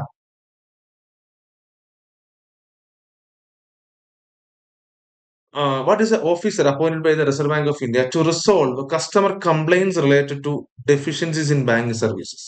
അതായത് ബാങ്കിങ് സർവീസസിൽ ഉണ്ടാകുന്ന കുഴപ്പങ്ങൾ പരിഹരിക്കുന്നതിന് വേണ്ടിയിട്ട് അപ്പോയിന്റ് ചെയ്യപ്പെട്ടിട്ടുള്ള കസ്റ്റമർ കംപ്ലൈന്റ്, ഇപ്പൊ കസ്റ്റമേഴ്സിന് പരാതി ഉണ്ടെങ്കിൽ ആ കസ്റ്റമർ കംപ്ലൈന്റ്സ് പരിഹരിക്കുന്നതിന് വേണ്ടിയിട്ട് നിയമിക്കപ്പെട്ടിട്ടുള്ള ഉദ്യോഗസ്ഥൻ ആരെന്നാണ് നമ്മൾ ചോദ്യം. Banking commissioner, central vigilance officer, banking ombudsman, banking Lokayukta. Answer banking ombudsman. Okay, ഇപ്പൊ നമുക്ക് ബാങ്കുമായിട്ട് ബന്ധപ്പെട്ട് എന്തെങ്കിലും കംപ്ലൈന്റ്സ് ഉണ്ട്. ഇപ്പൊ സപ്പോസ് നമ്മളൊരു ലോൺ എടുത്തു, നമ്മൾ ലോൺ എടുത്തതിന് ശേഷം ബാങ്കിന്റേതായിട്ടുള്ള നമുക്ക് സംശയാസ്പദമായിട്ടുള്ള എന്തെങ്കിലും പ്രവൃത്തി ബാങ്കിന്റെ ഭാഗത്തു നിന്ന് ഉണ്ടായി കഴിഞ്ഞാല്, അതായത് ബാങ്ക് പറഞ്ഞ ടേംസ് ആൻഡ് കണ്ടീഷൻസിൽ നിന്ന് മാറി നിന്നിട്ട് നമുക്ക് എന്തെങ്കിലും പ്രശ്നം ഉണ്ടാക്കുകയാണെന്നുണ്ടെങ്കിൽ നമുക്ക് ബാങ്കിനല്ല കംപ്ലൈന്റ് ചെയ്യേണ്ടത്, ബാങ്കിങ് ഓംബുഡ്സ്മാനെ കംപ്ലൈന്റ് ചെയ്യാൻ പറ്റും. നമുക്ക് റീജിയണൽ ഓഫീസസ് ഉണ്ട്, അവിടെ പോയിട്ട് നമുക്ക് അല്ലെങ്കിൽ ത്രൂ മെയിൽ നമുക്ക് കംപ്ലൈന്റ് അറിയിക്കാവുന്നതാണ്. ബാങ്കിങ് ഓംബുഡ്സ്മാൻ ഒരു അദാലത്ത് നടത്തും, അതിൽ നമുക്ക് ഡീറ്റെയിൽ ആയിട്ട് നമ്മുടെ കാര്യങ്ങൾ പ്രസന്റ് ചെയ്യാനുള്ള ഒരു ഓപ്പർച്യൂണിറ്റി ഉണ്ട്. So banking ombudsman is a officer appointed by the RBI. RBI ആണ് ആരെ അപ്പോയിന്റ് ചെയ്യുന്നത്? ബാങ്കിങ് ഓംബുഡ്സ്മാനെ അപ്പോയിന്റ് ചെയ്യുന്നത്. What is his role means, അദ്ദേഹമാണ് ഈ കസ്റ്റമർ കംപ്ലൈൻസ് റിസോൾവ് ചെയ്യുന്നത് എന്നുകൂടി മനസ്സിലാക്കുക. When was reserve bank of India establish? എന്നാണ് reserve bank of India establish ചെയ്തത്? നമ്മൾ പറഞ്ഞു April 1935 reserve bank of India establish ചെയ്യപ്പെടുന്നത്. കുറച്ച് അതിന്റെ അഡീഷണൽ കാര്യങ്ങൾ നമുക്ക് നോക്കാം. The reserve bank of India was established on April 1st, 1935 in accordance with the provisions of reserve bank of India act 1934. അതായത് 1934 reserve bank of India act, അതായത് RBI act 1935, sorry RBI act 1934 പ്രകാരമാണ് 1935 act വരുന്നത്. 1934 സ്ഥാപിതമാകുന്നത്, അതായത് RBI സ്ഥാപിതമാകുന്നത് 1935. The central office of the Reserve Bank of India was initially established in Kolkata and was permanently moved to Mumbai in 1937. ആദ്യത്തെ reserve bank of ഇന്ത്യയുടെ head quarters കൽക്കത്തയായിരുന്നു 1935. 1937 ആ കൽക്കത്തയിലെ office നേരെ എങ്ങോട്ടേക്ക് മാറ്റി? മുംബൈയിലേക്ക് മാറ്റി. The central office where governor sits and where policies are formulated. Though originally privately owned, since nationalization 1949, the Reserve Bank is fully owned by the government of India. Okay, 1949 nationalisation നടക്കുന്നു. 1949 reserve bank of India nationalise ചെയ്യപ്പെടുന്നത് എന്നുകൂടി മനസ്സിലാക്കാം. Okay,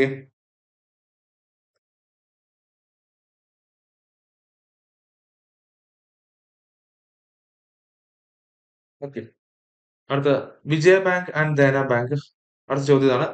Vijaya bank and Dena bank have merged into which of the following bank? താഴെ തന്നിരിക്കുന്ന ഏത് ബാങ്കിലേക്കാണ് വിജയ ബാങ്കും ദേന ബാങ്കും merge ചെയ്തത് എന്നാണ് ചോദ്യം.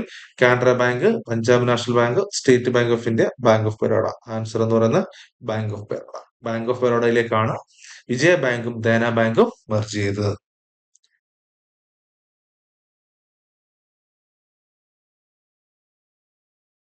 അടുത്ത ചോദ്യം നോക്കാം. What is net national product അല്ലെങ്കിൽ NNB? What is mean by NNB എന്നാണ് ചോദ്യം.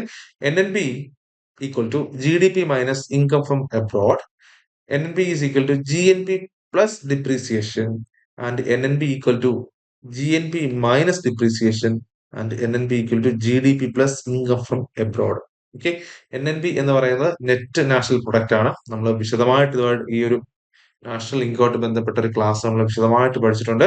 സോ NNB എന്ന് പറയുന്നത് GNP മൈനസ് ഡിപ്രീസിയേഷൻ ആണ്. ഓക്കെ, മനസ്സിലാക്കുക. എൻ ഡി പി എന്ന് പറഞ്ഞാൽ G D P minus depreciation. N N P, അതായത് എൻ കിട്ടണമെന്നുണ്ടെങ്കിൽ ജിക്കകത്തുനിന്ന് ഡിപ്രീസിയേഷൻ കുറയ്ക്കുക എന്ന് മാത്രം ഒരു ഷോർട്ട് കട്ട് പോലെ ഓർത്ത് വെച്ചോളൂ. ഓക്കെ, അപ്പൊ N D P equal to G D P minus depreciation, N N P equal to G N P minus depreciation എന്ന ഒരു ഷോർട്ട് കട്ട് പോലെ ഒന്ന് ഓർത്ത് വെച്ചോളാം. ഓക്കെ, കാരണം നമ്മൾ ഇതുമായിട്ട് ബന്ധപ്പെട്ട ക്ലാസ്സുകൾ വിശദമായിട്ട് പറഞ്ഞു പോയിട്ടുണ്ട്. ഓക്കെ, അടുത്തത് who calculates national income in India? ഇന്ത്യയിൽ ആരാണ് നാഷണൽ ഇൻകം കാൽക്കുലേറ്റ് ചെയ്യുന്നത്? Who calculates national income in India? Niti Aayog, ministry of finance, central statistical organisation and national sample survey office.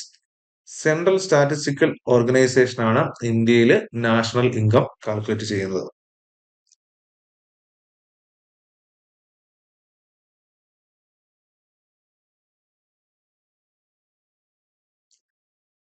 അടുത്ത ചോദ്യം നോക്കാം. We should consider only the value of finished goods while estimating gross domestic product because the value of intermediate goods includes the value of finished goods. The value of finished goods already includes the value of intermediate goods, and it increases the cost. It promotes production process in the economy. Okay, അതായത് G D P calculate ചെയ്യുന്ന സമയത്ത് അല്ലെങ്കിൽ G D P estimate ചെയ്യുന്ന സമയത്ത് നമ്മൾ finished ഗുഡ്സിന്റെ value മാത്രമേ calculate ചെയ്യൂ എന്ന് പറയുന്നതിന്റെ കാരണം എന്താണ് എന്നാണ് ചോദ്യം. ഓക്കെ, നമ്മൾ മനസ്സിലാക്കുക. ഫിനിഷ്ഡ് ഗുഡ്സ് എന്ന് പറഞ്ഞു കഴിഞ്ഞാൽ, ഇപ്പൊ ഫിനിഷ്ഡ് ഗുഡ്സ്, ഇപ്പൊ നമ്മളൊരു കാർ എടുക്കുന്നു. ഇപ്പൊ ഒരു കാറിന്റെ വില 10 ലക്ഷം രൂപയാണെന്നുണ്ടെങ്കിൽ 10 ലക്ഷം രൂപ ഫിനിഷ്ഡ് ഗുഡ്സ്, അത് കംപ്ലീറ്റ് നിർമ്മാണം കഴിഞ്ഞ ഒരു കാർ ഷോറൂമിലെത്തി ഒരു കസ്റ്റമർ വാങ്ങുമ്പോൾ 10 ലക്ഷം രൂപ കാറിനായി എന്ന് വിചാരിക്കാം. ഓക്കെ, ആ കാറിനകത്തിലെ എഞ്ചിൻ നിർമ്മിക്കുന്ന ഒരു കമ്പനി, ഓക്കെ, ആ കാറിലെ എഞ്ചിൻ നിർമ്മിച്ചത് 5 ലക്ഷം രൂപയ്ക്കാണ് എന്ന് വിചാരിക്കുക. കാറിന്റെ എഞ്ചിൻ നിർമ്മിക്കപ്പെട്ടത് 5 ലക്ഷം രൂപയ്ക്കാണ്. ഇവിടെ എഞ്ചിൻ എന്ന് പറയുന്നത് ഒരു ഇന്റർമീഡിയറ്റ് ഗുഡും കാർ എന്ന് പറയുന്നത് ഒരു ഫിനിഷ്ഡ് ഗുഡും. ഓക്കെ, അപ്പൊ കാറിന്റെ ഈ 10 ലക്ഷത്തിനുള്ളിൽ തന്നെ എന്തുണ്ട്? ഈ 5 ലക്ഷം നമ്മൾ ഓൾറെഡി കൂട്ടിയിട്ടുണ്ട്. ഓക്കെ, സോ 2 തവണ നമ്മൾ കൂട്ടേണ്ട കാര്യം, 2 തവണ നമ്മൾ ജി ഡി പി കാൽക്കുലേറ്റ് ചെയ്യുമ്പോൾ ഇന്റർമീഡിയറ്റ് ഗുഡ്സിനെ നമ്മൾ നോക്കേണ്ട കാര്യമില്ല. കാരണം ഫൈനൽ ഗുഡ്സിനകത്ത് തന്നെ എടുക്കുമ്പോൾ അതിൽ തന്നെ ഈ 5 ലക്ഷം ആഡ് ചെയ്യപ്പെട്ടിട്ടുണ്ട്. എഞ്ചിന്റെ വിലയും അതിനോടൊപ്പം ചേർന്നിട്ടുണ്ട്. അത് തന്നെയാണ് പറയുന്നത്, the value of finished goods already includes the value of intermediate good. നമ്മൾ ചായ വാങ്ങുമ്പോൾ നമ്മൾ ശ്രദ്ധിക്കുക, ഒരു ചായ നമ്മൾ 10 രൂപ എടുത്തൊരു ചായ മേടിച്ചു കഴിയുമ്പോൾ ആ ചായക്കുള്ളിൽ ആ ചായയുടെ വില എന്ന് പറയുന്നത് അതിനകത്തിലെ പാലിന്റെ പൈസയും അതിലെ പഞ്ചസാരയുടെ പൈസയും അതിലുപയോഗിക്കുന്ന തേയിലപ്പൊടിയുടെ പൈസയാണ്. അപ്പൊ ആ ചായയുടെ 10 രൂപ എന്ന് പറയുമ്പോൾ തന്നെ അതില് ഈ പഞ്ചസാരയുടെയും തേയിലയുടെയും അതുപോലെ തന്നെ പാലിന്റെയും വില കൂട്ടിയിട്ടുണ്ട്. ആ ഇന്റർമീഡിയറ്റ് ഗുഡ്സിന്റെ വാല്യൂ അതിൽ ആഡ് ചെയ്യപ്പെട്ടിട്ടുണ്ട്. സോ എപ്പോഴും നമ്മൾ ജി ഡി പി കാൽക്കുലേറ്റ് ചെയ്യുമ്പോൾ ഫൈനൽ ഗുഡ്സിന്റെ മാത്രം വില നോക്കിയാൽ മതി. Because the value of finished goods already includes the value of intermediate goods. Okay, അതാണ് G D P calculation. G D P calculation സമയത്ത് നമ്മൾ ഫൈനൽ ഗുഡിന്റെ വില മാത്രമേ നോക്കുള്ളൂ.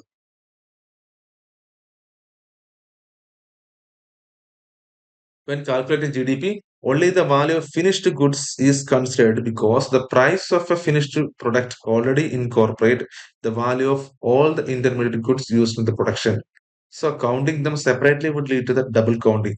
ഇപ്പൊ 2 തവണ ആവുന്നു. അപ്പം നിങ്ങൾ ആലോചിക്കാം, ഫിയറ്റ് എന്ന് പറയുന്ന ഒരു കമ്പനി എഞ്ചിൻ നിർമ്മിക്കുന്നു 5 ലക്ഷം രൂപ. മാരുതി എന്ന് പറയുന്ന ഒരു കാർ കമ്പനി ഈ 5 ലക്ഷം രൂപയുടെ എഞ്ചിൻ മേടിക്കുന്നു. എന്ത് ചെയ്യുന്നു? ഫൈനലി 10 ലക്ഷം രൂപയുടെ കാറും. ഓക്കെ, ഇപ്പൊ ജി ഡി പി കാൽക്കുലേറ്റ് ചെയ്യുമ്പോൾ ഫിയറ്റിന്റെ എഞ്ചിന്റെ വില കൂട്ടി 5 ലക്ഷം രൂപയായി. ഓക്കെ, അതുപോലെ തന്നെ 10 ലക്ഷം രൂപ മാരുതിയുടെ വിലയും കൂട്ടി. അപ്പൊ മൊത്തത്തിൽ ജി ഡി പി കാൽക്കുലേറ്റ് ചെയ്യുമ്പോൾ ഈ 5 ലക്ഷം പ്ലസ് 10 ലക്ഷം എത്രയായി? 15 ലക്ഷം രൂപയായി. ഓൾറെഡി എത്ര കിട്ടിയിട്ടുണ്ട്? 10 ലക്ഷം കിട്ടിയിട്ടുള്ളൂ. കാരണം ഈ 10 ലക്ഷം മാരുതി കിട്ടി, അതിൽ 5 ലക്ഷം ആർക്ക് കൊടുക്കും? എഞ്ചിൻ മേടിച്ച ഫിയറ്റ് കമ്പനി കൊടുക്കും. അപ്പൊ ഇവർക്ക് 5 കിട്ടുള്ളൂ, ഇവർക്കും 5. മൊത്തം എത്രയായി? സോ ഈ ഡബിൾ കൗണ്ടിങ് ഒഴിവാക്കുന്നതിന് വേണ്ടിയിട്ട് എന്ത് നമ്മൾ ചെയ്യുന്നു? ഫൈനൽ ഗുഡിന്റെ വില മാത്രമേ എടുക്കുള്ളൂ. ഓക്കെ, അടുത്ത ചോദ്യം നോക്കാം. The service sector is A part of an economy. The service sector is A part of the an economy. Public sector, tertiary sector, secondary sector, primary sector. Okay,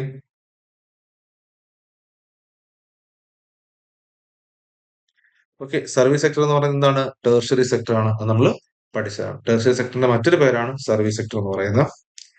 നോക്കാം, which of the following is an example of unorganised sector? താഴെ തന്നിരിക്കുന്നതിൽ unorganised സെക്ടറിന്റെ example എന്നാണ്? Police, farming, bank, government job. Okay, അത് നമുക്ക് unorganised sector എന്താണ് നമുക്കൊന്ന് മനസ്സിലാക്കാം. Unorganized sector.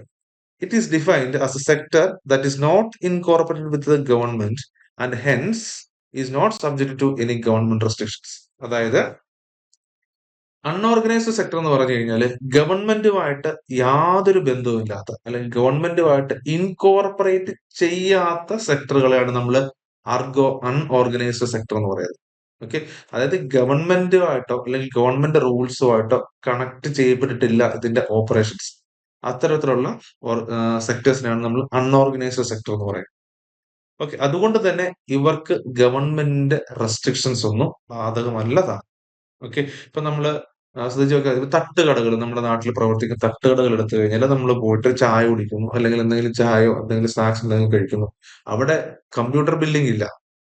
അതുകൊണ്ട് തന്നെ GST ഫയൽ ചെയ്യപ്പെടുന്നില്ല അവിടെ.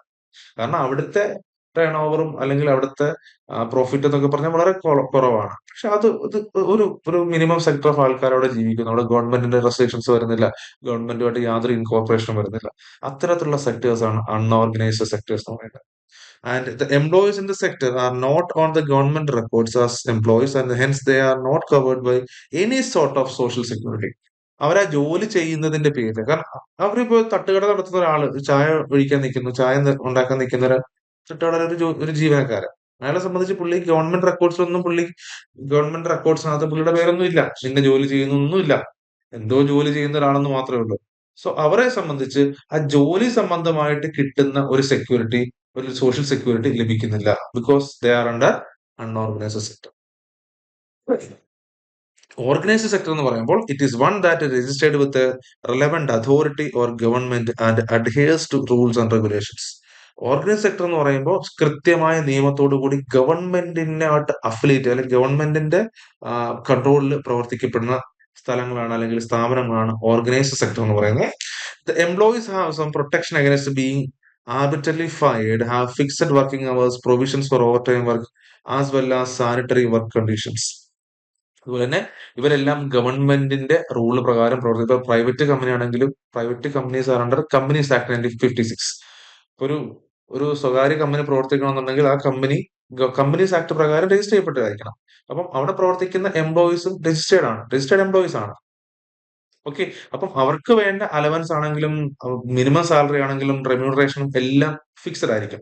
അതിനകത്ത് വയലേഷൻസ് ഉണ്ടായിക്കഴിഞ്ഞാൽ ഗവൺമെന്റ് ഇടപെടും. അത്തരത്തിലുള്ള സെക്ടേഴ്സ് എന്ന് പറയുന്ന പേരാണ് ഓർഗനൈസ്ഡ് സെക്ടർ എന്ന് പറയുന്നത്. ഓക്കെ, അപ്പം ഓർഗനൈസ് സെക്ടറും അൺഓർഗനൈസ് സെക്ടറും നിങ്ങൾക്ക് മനസ്സിലായെന്ന് വിശ്വസിക്കുന്നു. അപ്പൊ ഇനി നോക്കിയിട്ടൊന്ന് പറയാമോ, which of the following is an example of unorganise sector? Police government ആണല്ലോ, ഫാമിംഗ്, ബാങ്ക്, ഗവൺമെന്റ് ജോബ്സ്. ഏതായിരിക്കും? ഫാമിംഗ് ആണ് നമുക്ക് ആൻസർ വരും. So farming is an example of unorganized sector.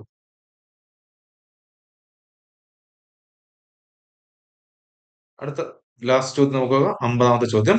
The difference between the total expenditure of the government and the total receipts excluding debt is called. Okay, അതായത് total എക്സ്പെൻഡിച്ചറും ഗവൺമെന്റിനെ സംബന്ധിച്ച് ഗവൺമെന്റിന്റെ മൊത്തം ചെലവും അതുപോലെ തന്നെ വരവും തമ്മിലുള്ള വ്യത്യാസം എന്താണെന്നാണ് നമ്മുടെ ചോദ്യം. Revenue deficit, primary deficit, physical deficit and trade deficit. Okay, നോക്കാം.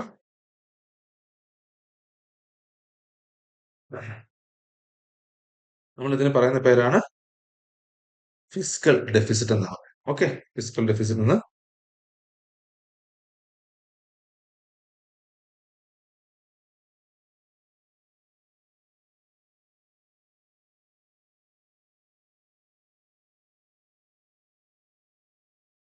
Physical deficit is A difference between total income of the government and total expenditure. നമ്മുടെ സർക്കാരിന്റെ മൊത്തം ചെലവും ആ സർക്കാരിന് എത്ര വരുമാനം കിട്ടുന്ന ഈ ചെലവും വരുമാനം തമ്മിലുള്ള വ്യത്യാസം പറയുന്ന പേരാണ് ഫിസിക്കൽ ഡെഫിസിറ്റ് എന്ന് പറയുന്നത്. A recurring high fiscal deficit means that the government has been spending beyond its means. അപ്പൊ നമുക്ക് ഫിസിക്കൽ ഡെഫിസിറ്റ് റെക്കർ കൂടിക്കൊണ്ടിരിക്കുകയാണ്. ഓരോ മാസം കഴിയുന്തോറും അല്ലെങ്കിൽ ഓരോ വർഷം കഴിയുന്തോറും നമ്മുടെ ഫിസിക്കൽ ഡെഫിസിറ്റ് കൂടിക്കൊണ്ടിരിക്കുക എന്ന് പറയുമ്പോൾ അതിന്റെ അർത്ഥം എന്ന് വെച്ച് കഴിഞ്ഞാൽ ഗവൺമെന്റ് കൂടുതൽ ചെലവാക്കിക്കൊണ്ടിരിക്കുകയാണ്, ഗവൺമെന്റിന്റെ സ്പെൻഡിങ് കൂടിക്കൊണ്ടിരിക്കുകയാണ്. So the government meets fiscal deficit by borrowing money. അപ്പൊ വീണ്ടും ഈ കടം വരുന്നു, ഇതിനെ മെയിൻറ്റെയിൻ ചെയ്യാൻ വേണ്ടിയിട്ട് വീണ്ടും കടം വാങ്ങുന്നു. സോ ഫിസിക്കൽ ഡെഫിസിറ്റിന്റെ ഫോർമുല നോക്കിയോ, fiscal deficit is equal to total expenditure of the government and the income, total income of the government plus അതിനകത്ത് ടോട്ടൽ ഇൻകത്തിനകത്ത് വരുന്ന എന്താണ്, revenue receipts, recovery of loans, other receipts എല്ലാം വരുന്നുണ്ട്. അപ്പം മൊത്തം ചെലവിൽ നിന്ന് വരവ് കുറയ്ക്കുമ്പോൾ കിട്ടുന്നതാണ് ഫിസിക്കൽ ഡെഫിസിറ്റ് എന്ന് പറയുന്നത്. ഫിസിക്കൽ ഡെഫിസിറ്റ് എന്ന് പറയുന്നത് ഒരു ഹൈലി റെക്കറിങ് ആവുമ്പോൾ അതിന്റെ അവസ്ഥ എന്ന് വെച്ച് കഴിഞ്ഞാല് ഗവൺമെന്റ് ഒരു ഗവൺമെന്റ് സ്പെൻഡിങ് കൂടുന്നു എന്നാണ് അതിന്റെ ഒരു അർത്ഥം പറയുന്നത്. ഓക്കെ, അപ്പം ഇത്രയാണ് നമുക്ക് ഇന്നത്തെ ക്ലാസ്സിൽ പഠിക്കാനുള്ളത്. നമ്മൾ കഴിഞ്ഞ രണ്ട് ക്ലാസ്സുകളിലായിട്ട്, കഴിഞ്ഞ രണ്ട് പാർട്ടായിട്ട്, രണ്ട് ഭാഗങ്ങളായിട്ട് നമ്മൾ ഓൾമോസ്റ്റ് RRB പരീക്ഷകൾക്ക്, റെയിൽവേ റിക്രൂട്ട്മെന്റ് വേണ്ടി നടത്തുന്ന പരീക്ഷകൾക്ക് വളരെ ചോദിക്കാൻ ചാൻസ് ഉള്ള വളരെ പ്രധാനപ്പെട്ട 50 ചോദ്യങ്ങൾ ഡിസ്കസ് ചെയ്തു. അതോടൊപ്പം തന്നെ അതുമായിട്ട് ബന്ധപ്പെട്ട വിവരങ്ങൾ നമ്മൾ ഇപ്പം കഴിഞ്ഞ രണ്ട് ക്ലാസ്സുകളിലായിട്ട്, രണ്ട് ഭാഗങ്ങളായിട്ട് നമ്മൾ ഓൾമോസ്റ്റ് RRB എക്സാമിന് ചോദിക്കുന്ന വളരെ പ്രധാനപ്പെട്ട ചോദ്യങ്ങളും അതുപോലെ പല മുൻകാല ചോദ്യങ്ങളും വളരെ ഡീറ്റെയിൽ ആയിട്ട് നമ്മൾ എക്സ്പ്ലെയിൻ ചെയ്ത് കഴിഞ്ഞു. ഇപ്പൊ എന്തായാലും ഈ ക്ലാസ് നിങ്ങൾക്ക് നന്നായിട്ട് കാണുക, നോട്ട്സ് വായിക്കുക, വായിച്ച് കാര്യങ്ങളൊക്കെ നന്നായിട്ട് ബോധ്യപ്പെടണം. ഓക്കെ, നിങ്ങൾക്ക് എക്സാമിന് വളരെയധികം ഗുണം ചെയ്യുമെന്ന് ഞാൻ വിശ്വസിക്കുന്നു. അപ്പം എല്ലാവർക്കും നന്ദി, നമസ്കാരം. Thank you.